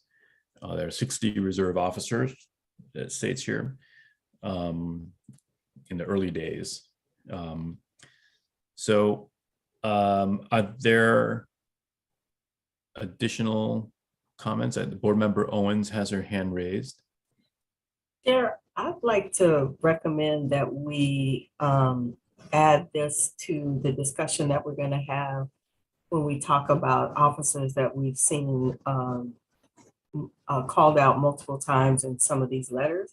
I think that we should add the reserves as part of that, in terms of adding them as a commending them for the service to the department. So I would recommend that we move this, table this, and agendize this as part of our discussion about just overall recognition of exceptional service to the department. Yeah, I think that's a good idea. Yeah, I agree with that. Yeah, that's a great idea. I just wanted to get them on the list somewhere. So great idea, Cheryl. Yeah, so are there others who also would recommend such? We already have 3 folks, and I think I would agree as well. That makes 4, I believe. Yeah, I think that's a good idea. And Lieutenant, I want to have Lieutenant Turner the opportunity to speak to. I just wanted to make sure I corrected you that the reserves are actually paid. They're not volunteers. They are not paid at the same pay rate as a police officer, and they're all outstanding. But I just wanted to correct you on that. That's important. Yeah. Thank you for the Thank you for clarification. that. Yeah, I thought they were volunteers. So do you know what their pay rate is, or? I'm sorry, I don't know. Okay. Yeah, I just want to make sure I was corrected you guys on that. Thank you for that. If we could still table that and maybe find out, what it is, if it's like a stipend or something, I don't know, but I think I'd like to know that. Thank you. And then I I'll don't do know, that. maybe I'll do that. Okay, great. We'll agenda. Someone from the department, if they could just give a very brief overview, like literally like 2-3 minutes at that time, about what the reserve officer program entails, I do see here, it used to be robust and it's still here, but it's a smaller and smaller pool. And that could also be a general hiring conversation as well, or reflect some background on that too. Thank you. So we're at 101, now we're down to 154. You know, that's me again. So I would take my initials off because this officer is one of the ones that I'm going to look into for the tabled discussion of multiple comments, positive comments. Sure. Officer Maratovic, who has shown up a Yeah. number of times. Multiple good, exceptionally good behavior. So, but let's table that one for that. Okay. Thank you. Good table for considering general commendation. I'm not sure what the exact term of that would be. Yeah. Just because of the number of times he showed up for. So it could be like in terms of the rate of times that he showed a officer, he, she, they show up, that this can represent some could rise to the level is what it seems like what we're saying, rise to the level of extraordinary service, in that they are upholding, great policing practices consistently over many engagements with the public. So I think now we are at 159. Yeah, I just was reviewing that again. Those are my initials again. This kind of brings up the credibility of the letter writer. And this is a constable from Canada, from Edmonton, which to me gave him greater credibility. And I think this conduct, again, it's what we want, but I think this is demonstrated to be particularly noteworthy by somebody who would know about police work, a constable from Edmonton Police Department. So, but, again, just was my thinking. A more credible reporter. Thank you. And is there, throughout the reporting by the constable from Canada, the terminology highly professional, relay genuine concern and compassion for the situation, diligent and committed, genuine air of concern, not just satisfactory, but one that displayed a genuine wanting to help his community.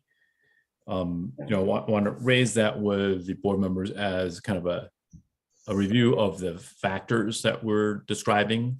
Do folks agree with board member Levine that this would amount to extraordinary?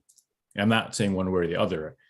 I'm just kind of doing an assessment of what type of facts we want to make sure to apply here.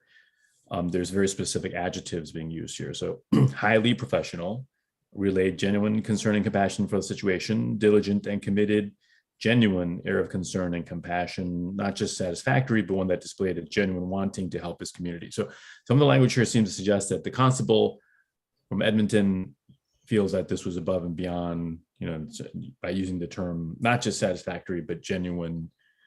But I want to make sure that folks are comfortable with this as well. We do have just one person, not to diminish Levine's judgment. We have one person who flagged this. There was a lot of these though, and so there certainly are instances where we might have missed them, and just now are having the opportunity to see it. Anyone want to add to this? Board member Ramsey. I guess I'm just getting my constant stick in the mud. I mean, it does seem like it's professionalism, but it's basically saying that the people were very attentive and took his call seriously, which I sort of think everyone should. I think everyone does that. And so other than the fact that it involved a potential suicide, I'm not understanding what was extraordinary about this. Thank you. And regardless, of course, this In reading these, it's an indicator again that most members of the public and of course the Police Accountability Board is exposed to it to some degree, but not with these like dozens of reportages of the type of policing that's done in the city of Berkeley. So someone is called out from another jurisdiction in another country and stated how impressed he was, and this is another officer, a constable is an police officer in Canada, stating his impressed with the response to his international call about his concern about self-harm of a person living in Berkeley in a different country and time zone. So any other board member Calavita? Yes, I would agree with Board Member Ramsey. I think this is an example of somebody who did really good police work and showed compassion and empathy, but maybe, I mean, from what I read, not extraordinary. But it's also an example of what I think, I hope that we could send, when we send our commendations, a paragraph that talks about how impressed we were with, especially the showing of compassion and empathy in many of these other ones, I mean, in general. And so I hope that we can talk in our memo about how impressed we were with many of these. Yeah, that I think with that addition, I would be happy to take my initials off this. But this is a good example of what I felt was the most positive aspect of all of these seen in many examples. And it magnifies the value and really high quality of individual officers in their response to a lot of, difficult situations. So. And Director Lee and myself and anyone else who wants to add to this can work on like a cover letter language, putting how impressed we were. But Director Lee does have her hand up. Yeah, when I have done these for the PRC, the letters go to the chief with the CC to the officers being commended, talking about the particular situation for which they have been singled out. If you want, I could do a general letter that talks about the body of these set of commendations and how impressed the board was, especially with the showing of compassion and empathy. Yeah, I would. Don't our standing rules say that we send it to the council also? And a copy goes to council, yeah. Okay, good. Does a copy go to the city manager? Because I think that would be important since she's the ultimately the employer. Yeah. No, that's not what the rules say, but it doesn't prevent you from asking me to do that. I think, yeah. I think that's a good idea. I think compassion and empathy, but also de-escalation, which we saw in a lot of these. Restraint. Yeah. Actually, the rules say shall communicate the board's action in writing to the council and forward to the chief of police with the recommendation that the commendation be placed in the personnel file. Which I think that's a change from the past. I mean, I'm pretty sure I was writing letters to the chief, but. Okay.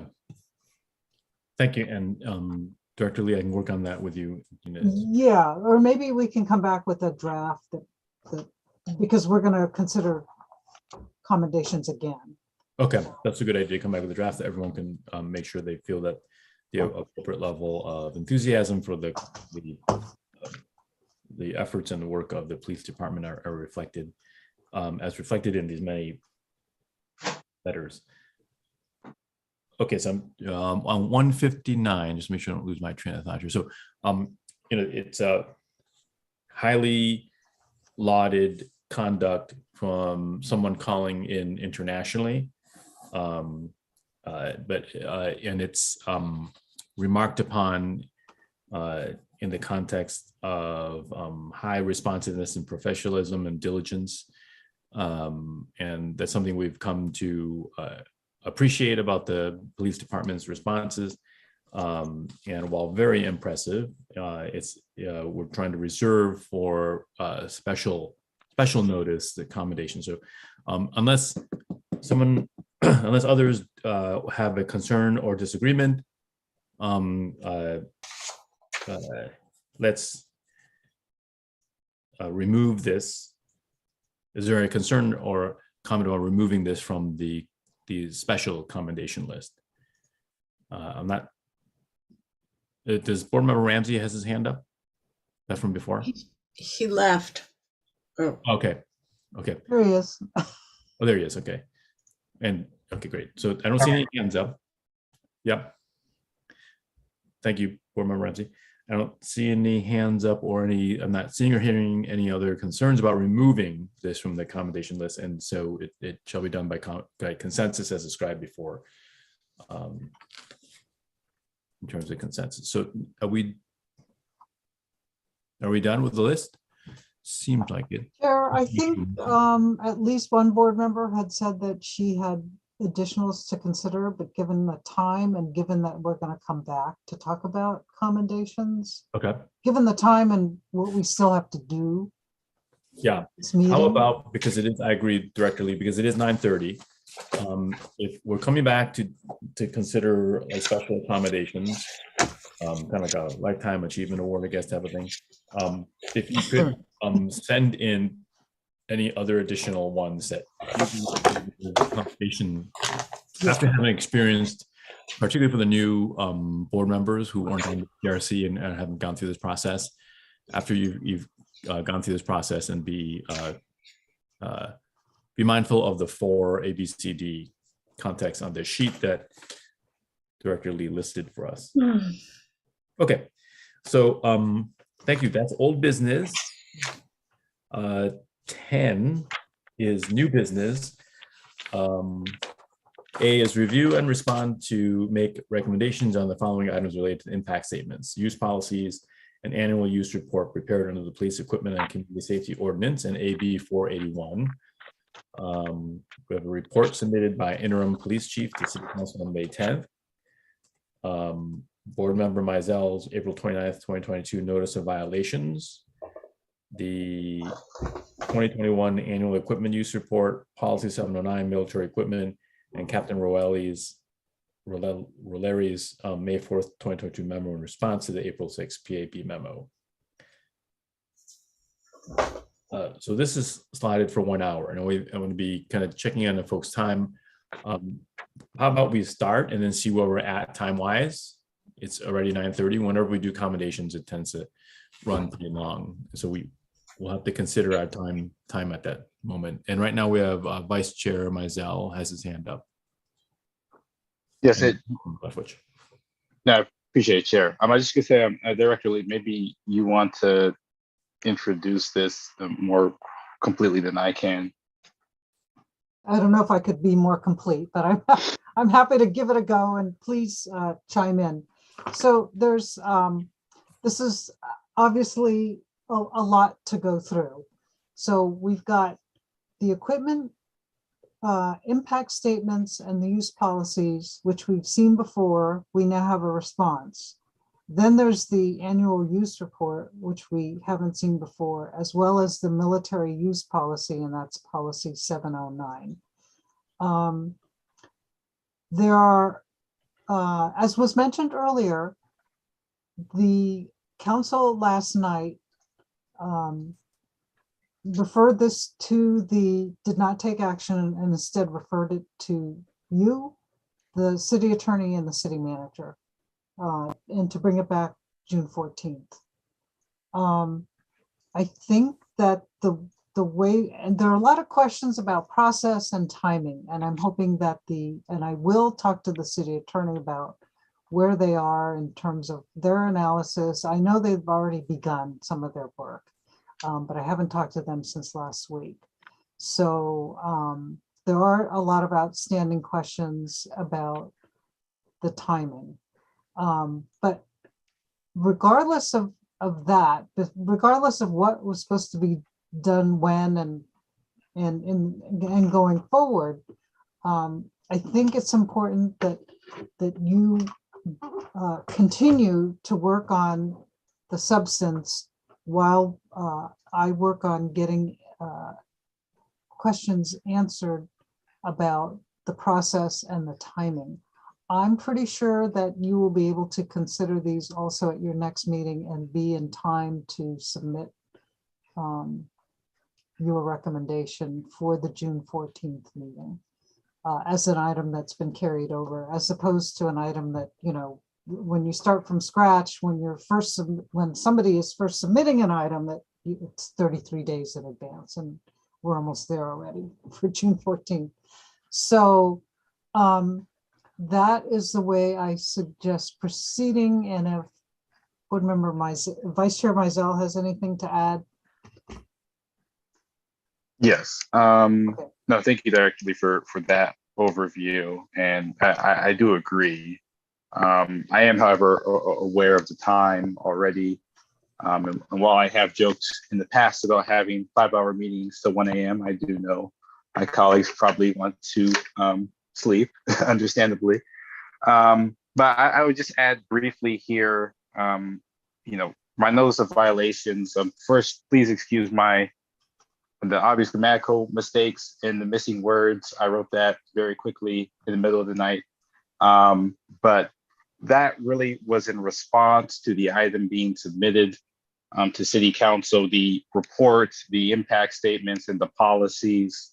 Again, we don't have to have a protracted conversation about the process, but it appears that was submitted because the department was attempting to meet the deadline for beginning or commencing a government body approval process in AB 481.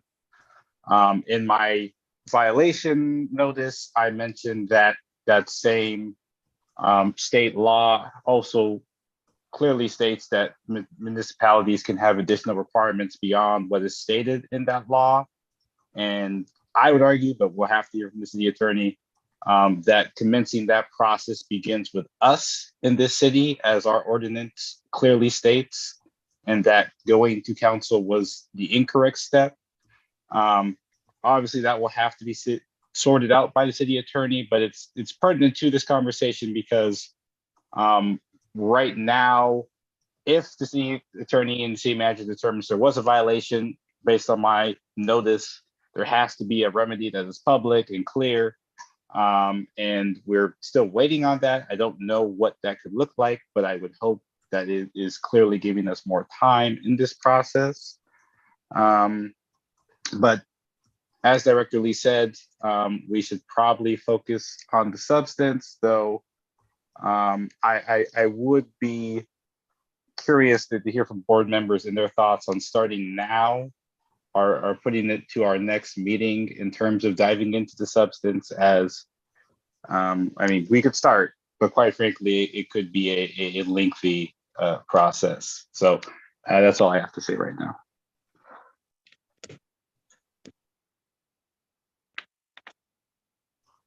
Thank you, Board Member Leftwich and Board Member Calavita.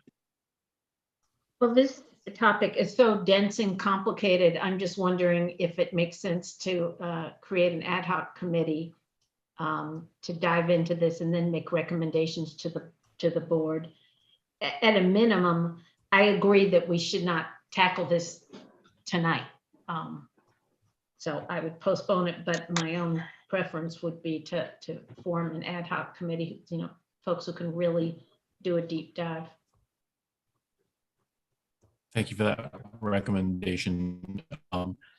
Director Lee, what would be the process for approval of ad hoc committee? I guess that'd be through motion, but also for creation of it. I think you said June 14th. Need a motion, and then you would appoint people.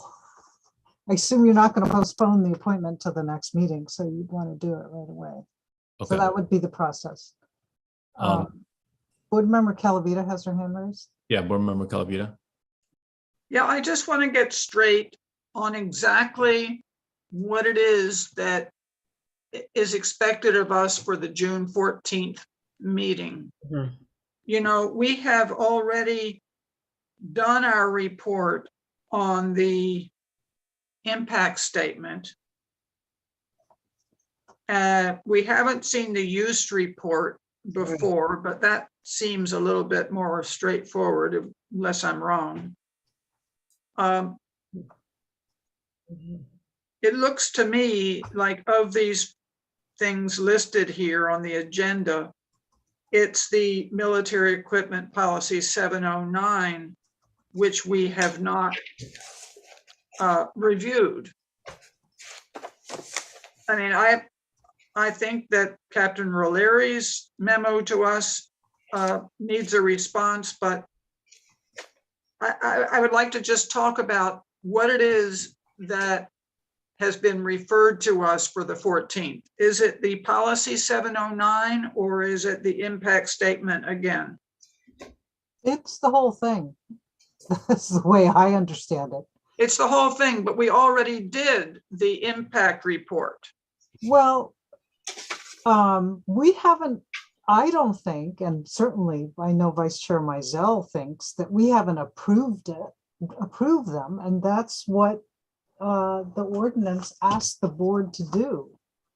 Okay, so we sent in our critique, our review of it, our critique. Right. And the idea being that it needs to come back to us to approve it. That would be unusual. Well, no, the ordinance states in this case that we must adopt, modify, or reject the proposed controlled equipment use policies. And that includes the impact statements, and notify the police departments of its recommendations. So our letter to the department, which was a preliminary letter, as I understand, to address the issues, does not qualify as a adopting, modifying, or rejecting something to send to city council. So that's the portion. I'm sorry, ours didn't go to city council, it just went to the department? Well, it did. It went to the department through the city council. Right. But it was, I mean, it seemed you didn't really say whether you were accepting, modifying, or rejecting. You suggested ways that in which the impact statements appeared to fall short of the law. Now, part of the issue is you were analyzing in terms of state law as well as the local ordinance, and now we're being told, oh, no, that's just to satisfy the local ordinance. And then now we have a use policy, not a use policy, a military equipment policy. And that is the document that's intended, the policy that's intended to fill the state law requirements. So it's changed a little bit too. What we thought we were being asked to do has changed. But I have to agree with Vice Chair Mizell. I didn't really see the board as approving, modifying, or rejecting. I mean, maybe we rejected, but I didn't view it as the final step. I thought we were giving feedback, and I was quite surprised to see that the council item didn't include any changes, right? It was basically the same, right, in terms of the impact statements. Right. Now, the chief asked me separately if I thought the board was going to have any further recommendations. And I said, before she sent it to council, I said, no, because I didn't know what more you would do absent any modification to the impact statements in response to your comments about the deficiencies. And so that was taken apparently as our recommendation. That's how it was interpreted that way. What was taken as our recommendation? The April 6th, the communication. Our communication as to the deficiencies. Right. And that remains our recommendation. I don't really quite know what we're supposed to do with that.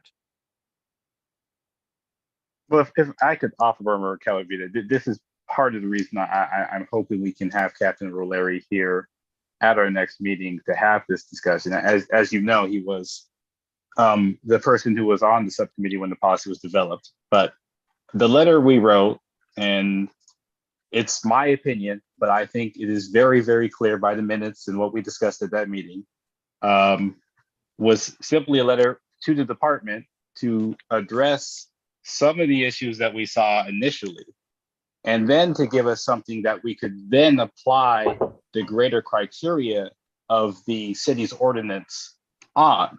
Because that letter mostly dealt with compliance issues, of just basic compliance issues of the law. Right. And then the ordinance itself requires us to do additional review of meeting other requirements, which we did not even discuss at that meeting. So that letter to the department definitely was obviously, everything we send, as you know, is a recommendation. But that recommendation was not the recommendation to council about our adopting, rejecting, modifying the entire package. So my hope is that the next meeting, hopefully we have Captain Roleri here. He can give us, obviously he submitted the written response, but help us navigate each of those policies, each of the impact statements, and we can ask questions, propose feedback. And if we disagree, we can disagree and reject. We could agree to modify and then submit that recommendation to City Council, where the department would also have, of course, their own version if we disagree. And if I could add, Board Member Calavita, the criteria, and I'm reading 2.100.040A, and I hope the board members have their What page is ordinance from, it's on page 4 of the ordinance, page 120 of your March 30th packet. Yeah. So Police Accountability Board shall recommend approval of a request to fund, acquire, or use. So this is use controlled equipment only if it determines all of the following. And then it says A, B, and C.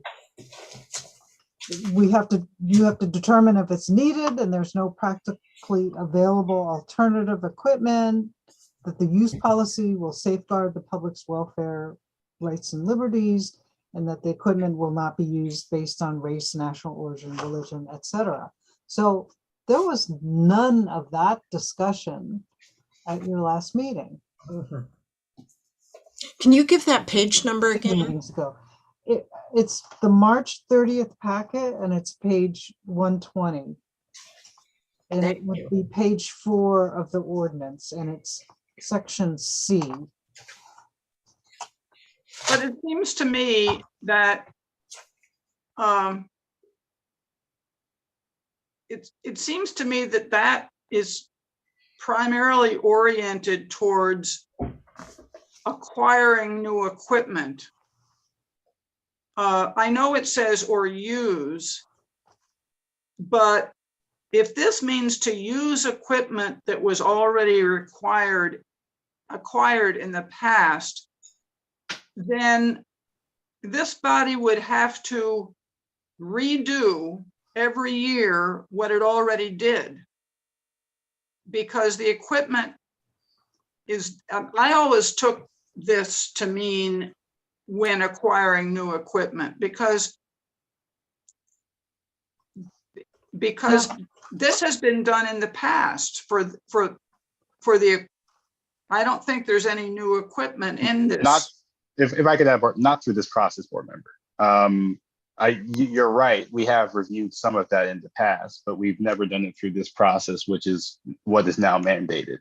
And we didn't, obviously, we did not do that review at the meeting where we submitted the letter. No. So in any case, we have to do it again.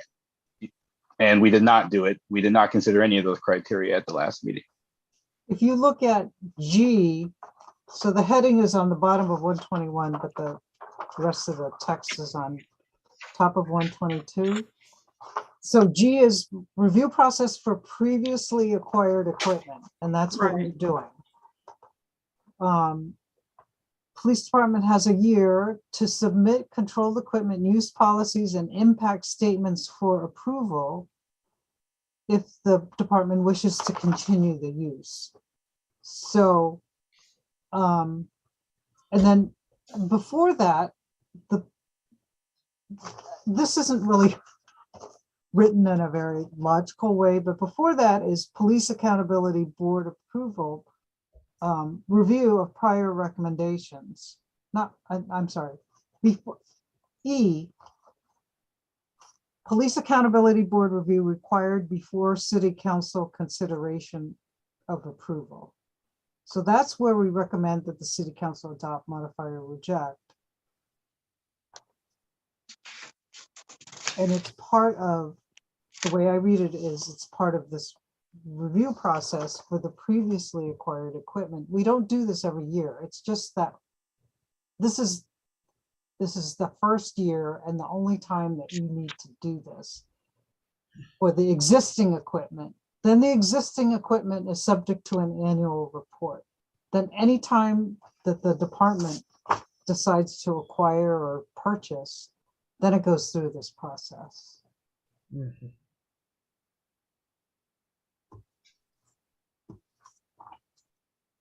Well, I for one am not an expert on available alternatives. You know, it just.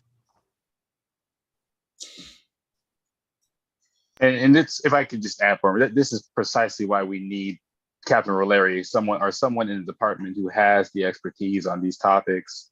Not that we just take his word alone, but obviously we need his input, and we haven't had, to my knowledge, any direct communication with the department on these issues beyond letters back and forth. So for us to do our job effectively, I think we need someone in the department who has that expertise to explain why decisions were made, so we can really, affect those criteria in a meaningful way. I agree with you. We're not necessarily experts on those things, but hopefully that would help in the process. But the ordinance requires that we go through it even with previously acquired equipment, and that did not take place at the last meeting. We had this discussion, so we have to do it. And yeah, hopefully we'll have the department's experts to help with that conversation. Is this a hard and fast deadline, June 14th? Because it seems to me, I mean, if we were to do this properly, we're going to need a special meeting. Yeah.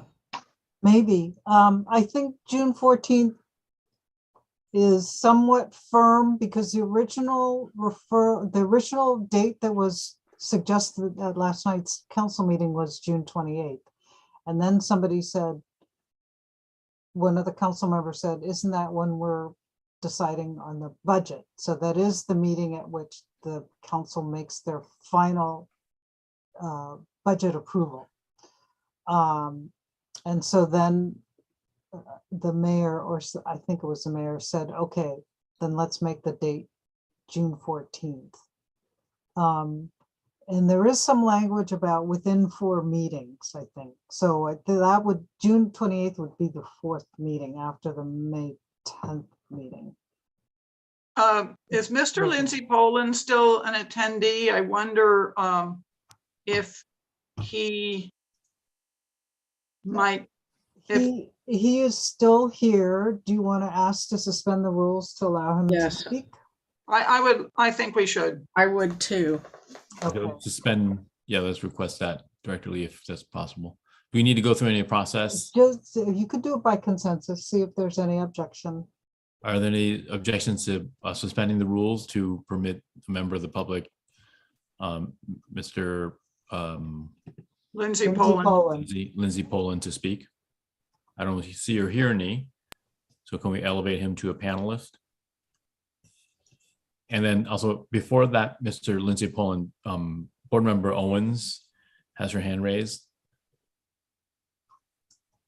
Oh, I agree with Vice Chair Mizell. I think that there's often things that come before this board that we need to work directly with the department because we don't have that expertise, and this clearly is one of those things. I think we as a board, I think that's why we're, at least for me, I think that's why I'm struggling with where to go with this. Because I think I need some guidance from the department as to if there's alternatives, why they select what they select, why they use what they use. I just need some background information on this. So for me, I think it's important that we work with the department. This is one of those where I think it's critical that the department works with us. So we can, honestly, I think it will help have a better document that we can put in front of the council for both the department and for the PAB. Okay, so we have a consideration of getting substantive input and engagement again from the department, perhaps with Captain Roleri. And we have a concern about the time frames, June 14th or potentially June 28th as a fourth meeting from the May 15th meeting. And to see how strict those timeframes are. And thirdly, we also have potential ad hoc committee to specifically address this, to consider whether or not we want to raise a motion and second that and proceed with that, with the election, selection of members. And then we would like to right now hear from Mr. John Lindsay Poland to speak if he may. Chair, just one thing, I think you should assume June 14th is a hard date. Okay, so we're assuming June 14th hard date, not the June 28th. So that's a tight time frame. It's now. Yes, it is. May 11th. And I'm sorry, Director, if June 14th is a hard date, when do we have to complete to send it forward? You know, that's something I have to find out. Okay. And there's just very quickly, there's still the open question of how the city will respond to the violations. They have to formally respond based on the ordinance. They have to publicly post a response if a violation has occurred, which I think would be incredible if no violation had occurred. So I don't know if that will be more time. As Director Lee said, we have to assume the 14th is the hard date, but I certainly think if that's what we are told, we should do the best to advocate for ourselves as a board for more time, because this process was upended by mistakes by the city. That is the fact. Well, as far as I could tell in my alleged letter, that is a fact. The city messed up on their own process and burned us time. And again, we have to assume 14th is a hard date, but if that's the answer we get, we should ask for more time if we need it. That's all I'll say. Thank you, Vice Chair. I just asked where Vice Chair Mizell's notice of violations is in the packet. I missed that. Thank you. What? Let's see, what page is it on?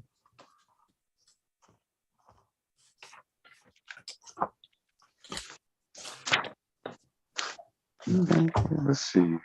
It's towards the back. It's page 115.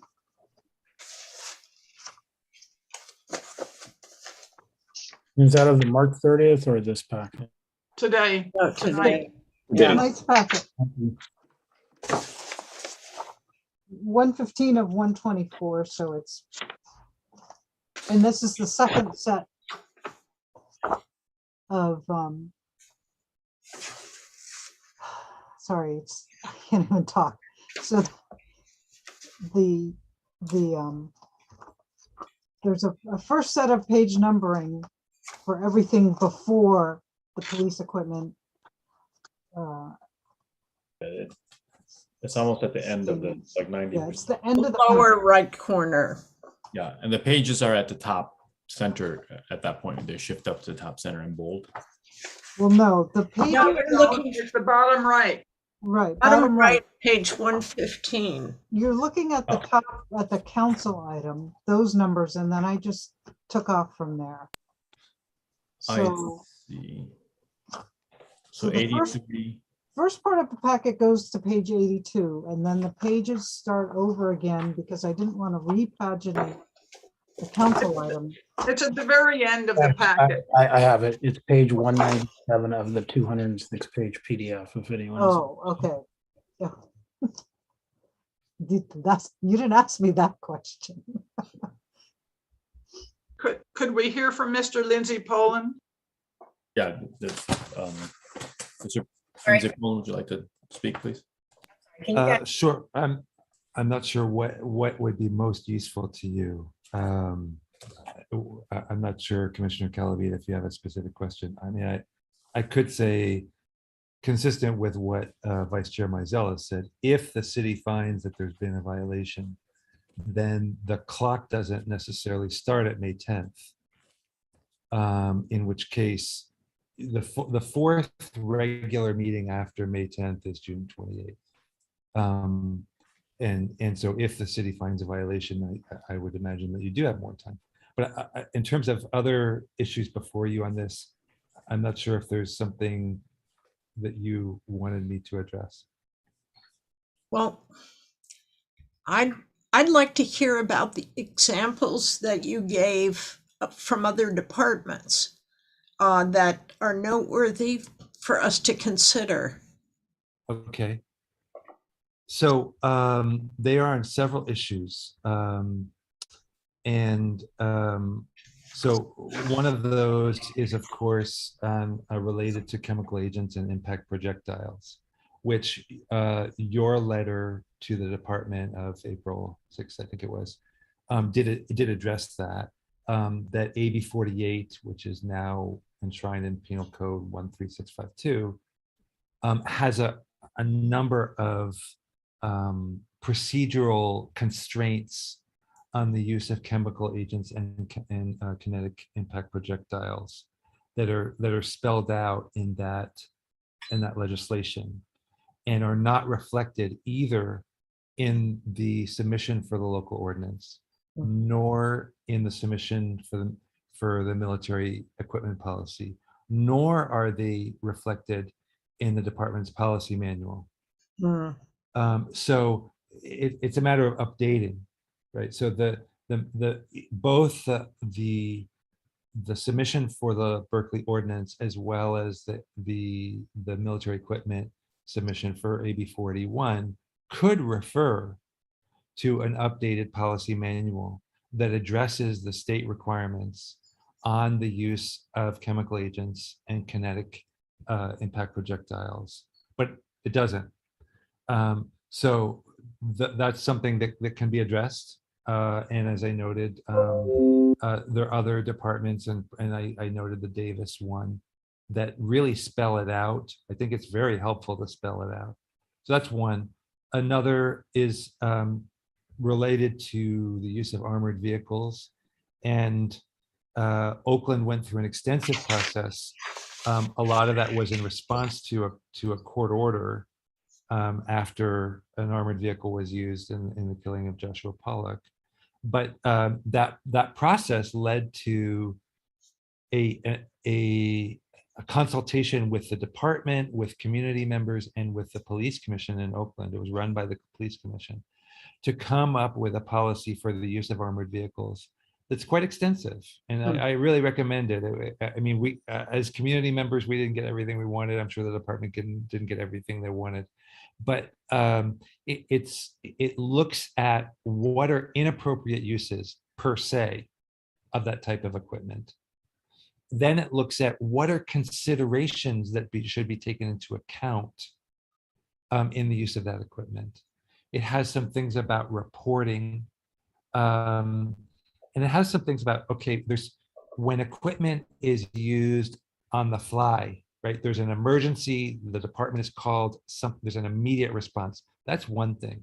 But a lot of this equipment is used in pre-planned operations, in special operation response team operations.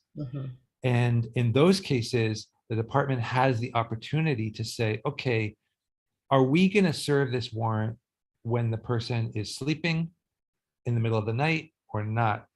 Are there going to be children present or not? What do we know about their language capabilities? What do we know about their mental health and their ability to respond to instructions from the department?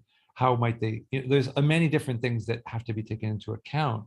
And when you do a pre-planned operation and you're using equipment that looks scary, right? Then there's an opportunity to make some choices. And I think that particular policy reflects thinking about how to weigh those choices when that equipment is being deployed.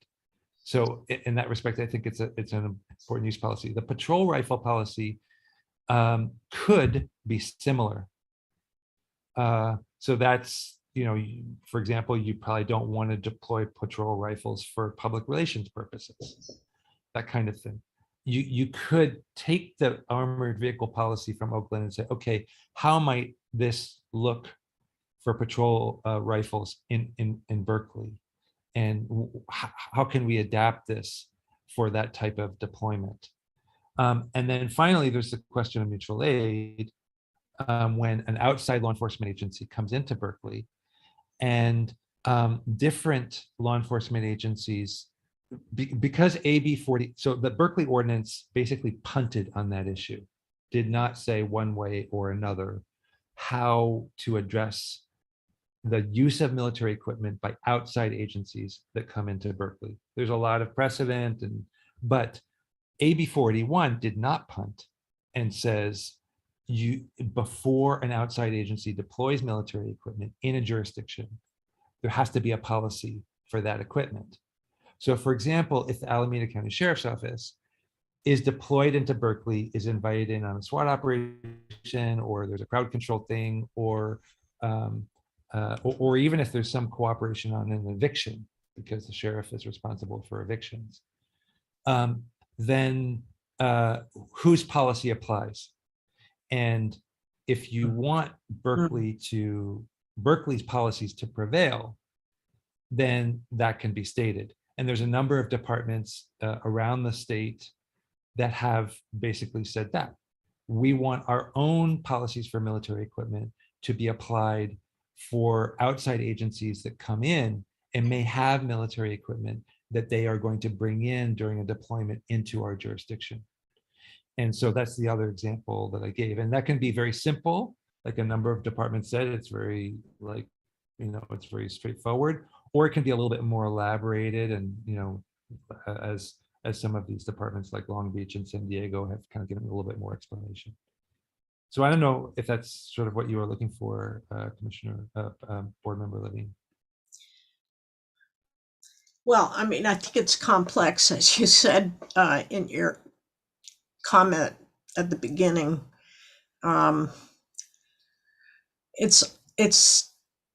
You have a lot of knowledge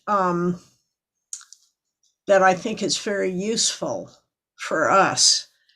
And I'm just trying to figure out how to simplify a way in which we can utilize some of this knowledge. And it just seems to me that getting these policies that are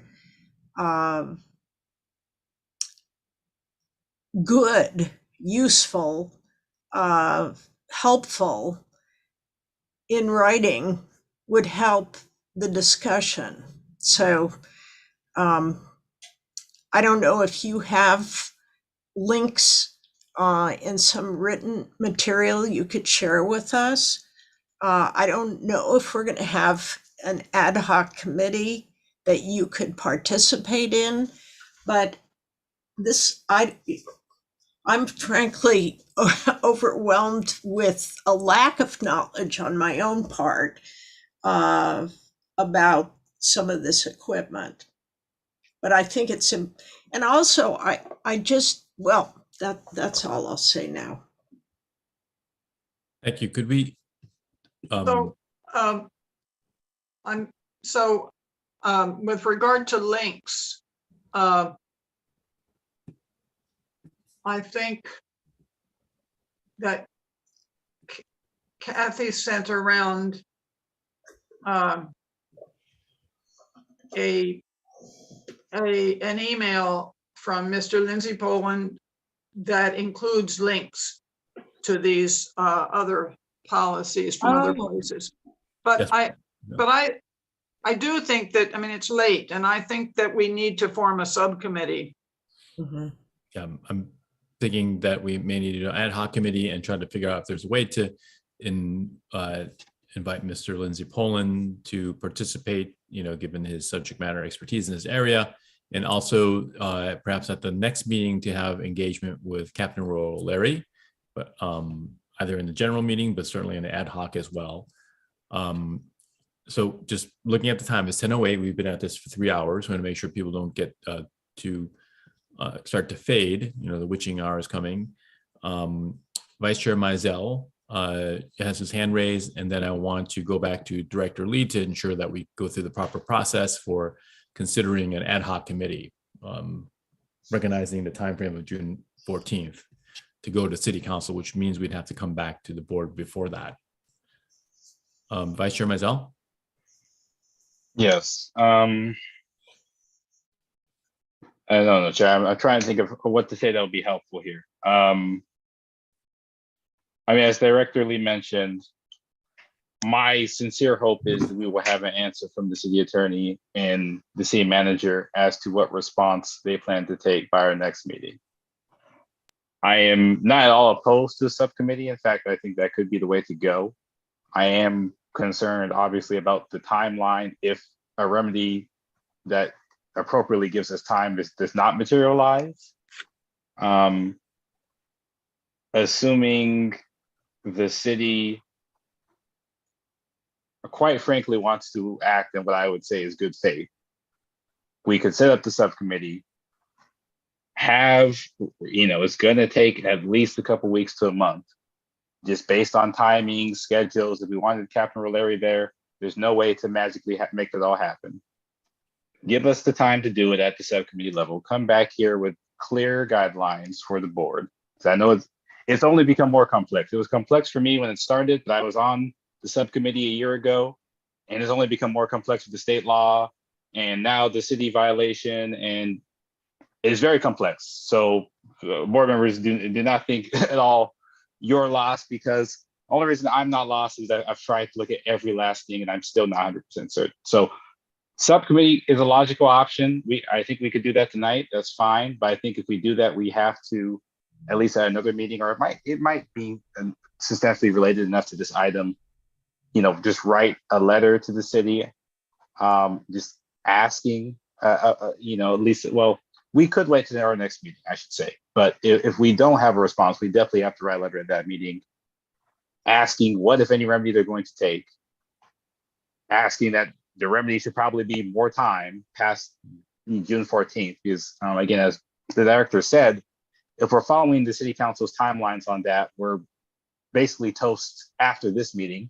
And I don't think that's the intention of the city at all. But I don't, we need clarity on that. I don't think the city is going to just act and ignore us in that sense. I don't think that's at all their intention, but I just think we have to be aware of that. So I definitely can support the subcommittee, just with that caveat that, if we don't have a clear response on our timeline by then, we have to ask for one, because the city just may act without us. And, I would argue that would be in violation of the ordinance, but I'm one person, not an attorney, don't have tons of funds to be going to court, don't want to. I hope it can be solved amicably, easily here at the city level, but we need more time. And yeah, I'll stop there, but it is very complex. Yes. Thank you. So how about we, as you're proposing here, my understanding, Vice Chair Mizell, how about we move, I think Board Member Leftwich had proposed moving towards an ad hoc committee. And we have to select persons willing to serve on the ad hoc committee today. And talk about if there's a possibility of having Mr. Lindsay Poland serve on it as well. Of course, if you would wish to, I gotta have a conversation. We need to have a conversation with Director Lee about the appropriate process, though. Director Lee has raised her hand. Yes, I don't think you can name any public members to subcommittees without going through the process and your standing rules. Yeah. So, but that doesn't prevent Mr. Lindsay Poland or any other member of the public from attending the meetings. And certainly the subcommittee can move to suspend the rules to allow any member of the public to participate. Okay, that's what I think that's the most effective way to go about it. And Mr. Lindsay Pullen, we would inform you of when the times of those meetings are, and then you can come and we'll elevate you to have provide that important input.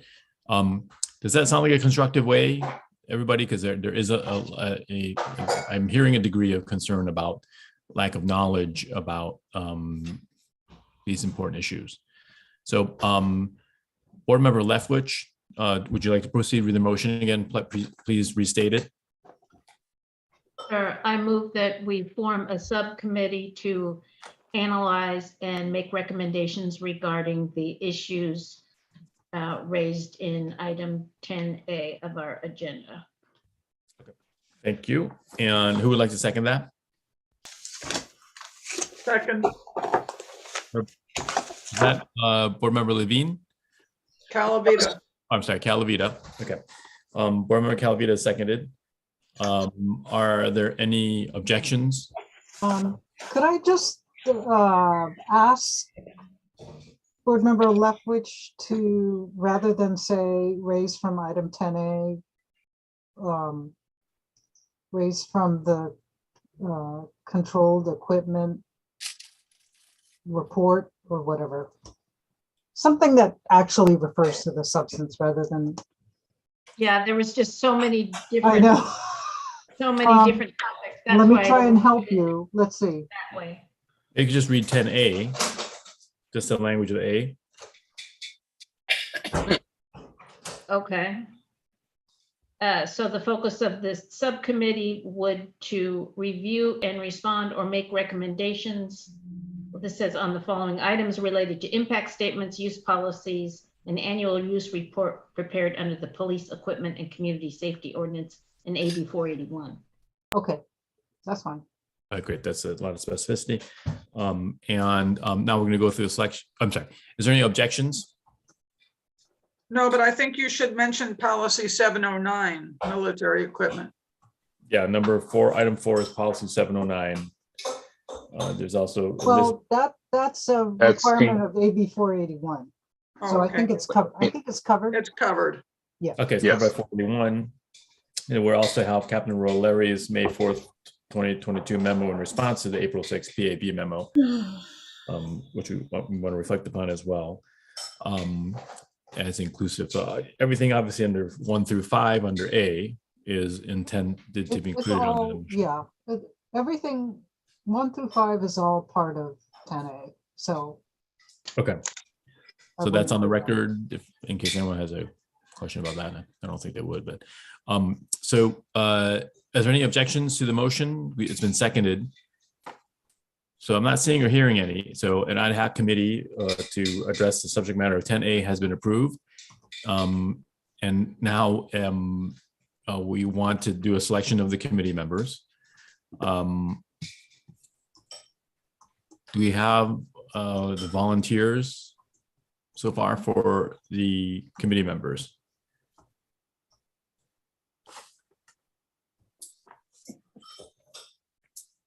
We have raising of the hand, Vice Chair Mizell. I volunteer with the caveat to board members that, I had informed Director Lee a while back that I wanted to take a break right about this time.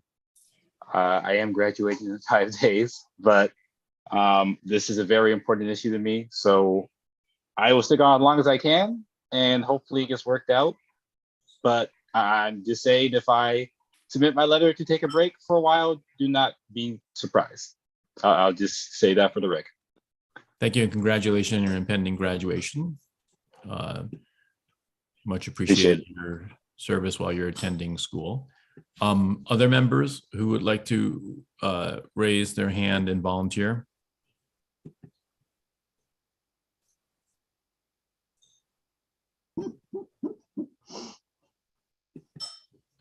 There is Board Member Moore who would like to volunteer.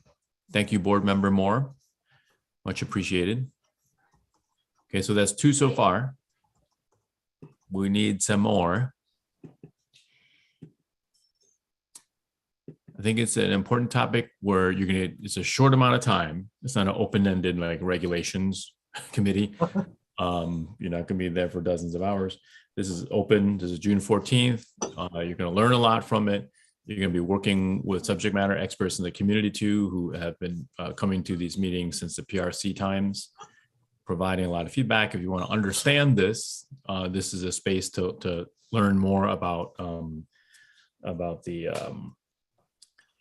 safety ordinance and use reports and the equipment issues, and engage hopefully with Captain Roleri and or other police department members.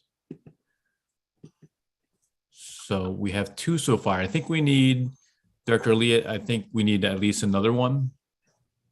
I think we need at least 3. Well, that would be ideal, but I know everybody's feeling pretty. Yeah, folks are pretty swamped. Because if Vice Chair Mizell, with his impending graduation, he may need a break for a while, maybe looking for, and he might be, I'm not going to say, but he could be going off to hiring jobs, summertime, beach, school, graduate school. One of those things, Chair, one of those things. One of those things, yes. Not all at the same time. But he needs to appreciate his hard work and his graduation. And given that June 14th date is impending, I ask somebody consider joining as a 3rd person.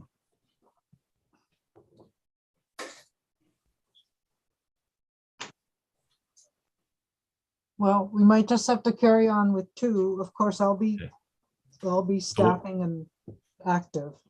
Okay, so we're carrying on with 2, and then if we might have a special call out if there's need for another, if Vice Chair Mizell is in need of a break. And would this be something that also Ms. Thomas would be sitting in on as well? I know she was on regulations, which is a lot of work for her. Well, she's on regulations because just That's relevant for the to- same reason that Mr. Norris was, is because Yeah. she's a staff person who's actually involved in carrying out what Yeah. the regulations So say. this would not be as relevant in that sense. No, well, I'll have a discussion with her about whether it makes sense. So I need to discuss with her tomorrow Okay. where she is on the cases and if there's any free time to devote to this. Okay, thank you. But she would be, starting from 0, whereas at least I have my head a little bit into it, so. Okay, so Director Lee will be there, and that's always very helpful and constructive for the process and for the substance. And you've got Vice Chair Mizell, Board Member Moore, and you also have John Lindsay Poland, who I'm sure will be attending each meeting, and you guys should for sure elevate him so he can provide feedback. Okay, so that said, that's like 4 people. June 14th, and then the other issue is Captain Roleri. Will there be an invite to the ad hoc committee, or is there an invite to the general meeting? I would, if I may, I would ask for Yeah. both. I found Captain Roleri very helpful when we were considering the ordinance originally at the subcommittee level. Yeah, I think that's true. That's helpful too, because all board members will benefit from learning some more about this from Captain Roleri, who has a lot of tactical experience, from what I recall, and training of tactical stuff, and that would involve equipment issues. So Director Lee, does that need to be, because in the short time frames that the invite will go out from your office? Yeah. Okay, great, thank you. Is there anything else we need to discuss about this that I'm missing? Okay, I don't think so. Sorry, I it's don't think 10:20. so.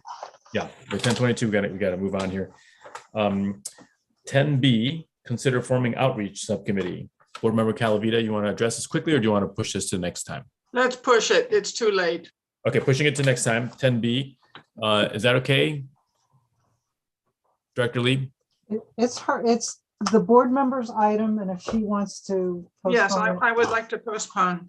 Okay, since it's her item, she's agreed to postpone it, that she has the authority to do so. Yes. 10C, also Board Member Calavita, do you want to push this? This is forming Lexipol Policy Subcommittee. Yes. Okay, I'd also, like to, yeah, okay, great. So we have public comment, and then we're going to have closed session. So Director Lee, can I just check in here really quickly?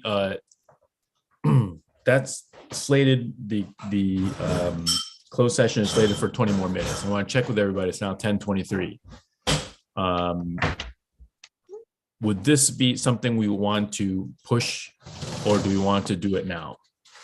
That would put us to completion at about 10:45, 10:50. I would at least like to do the admin closure.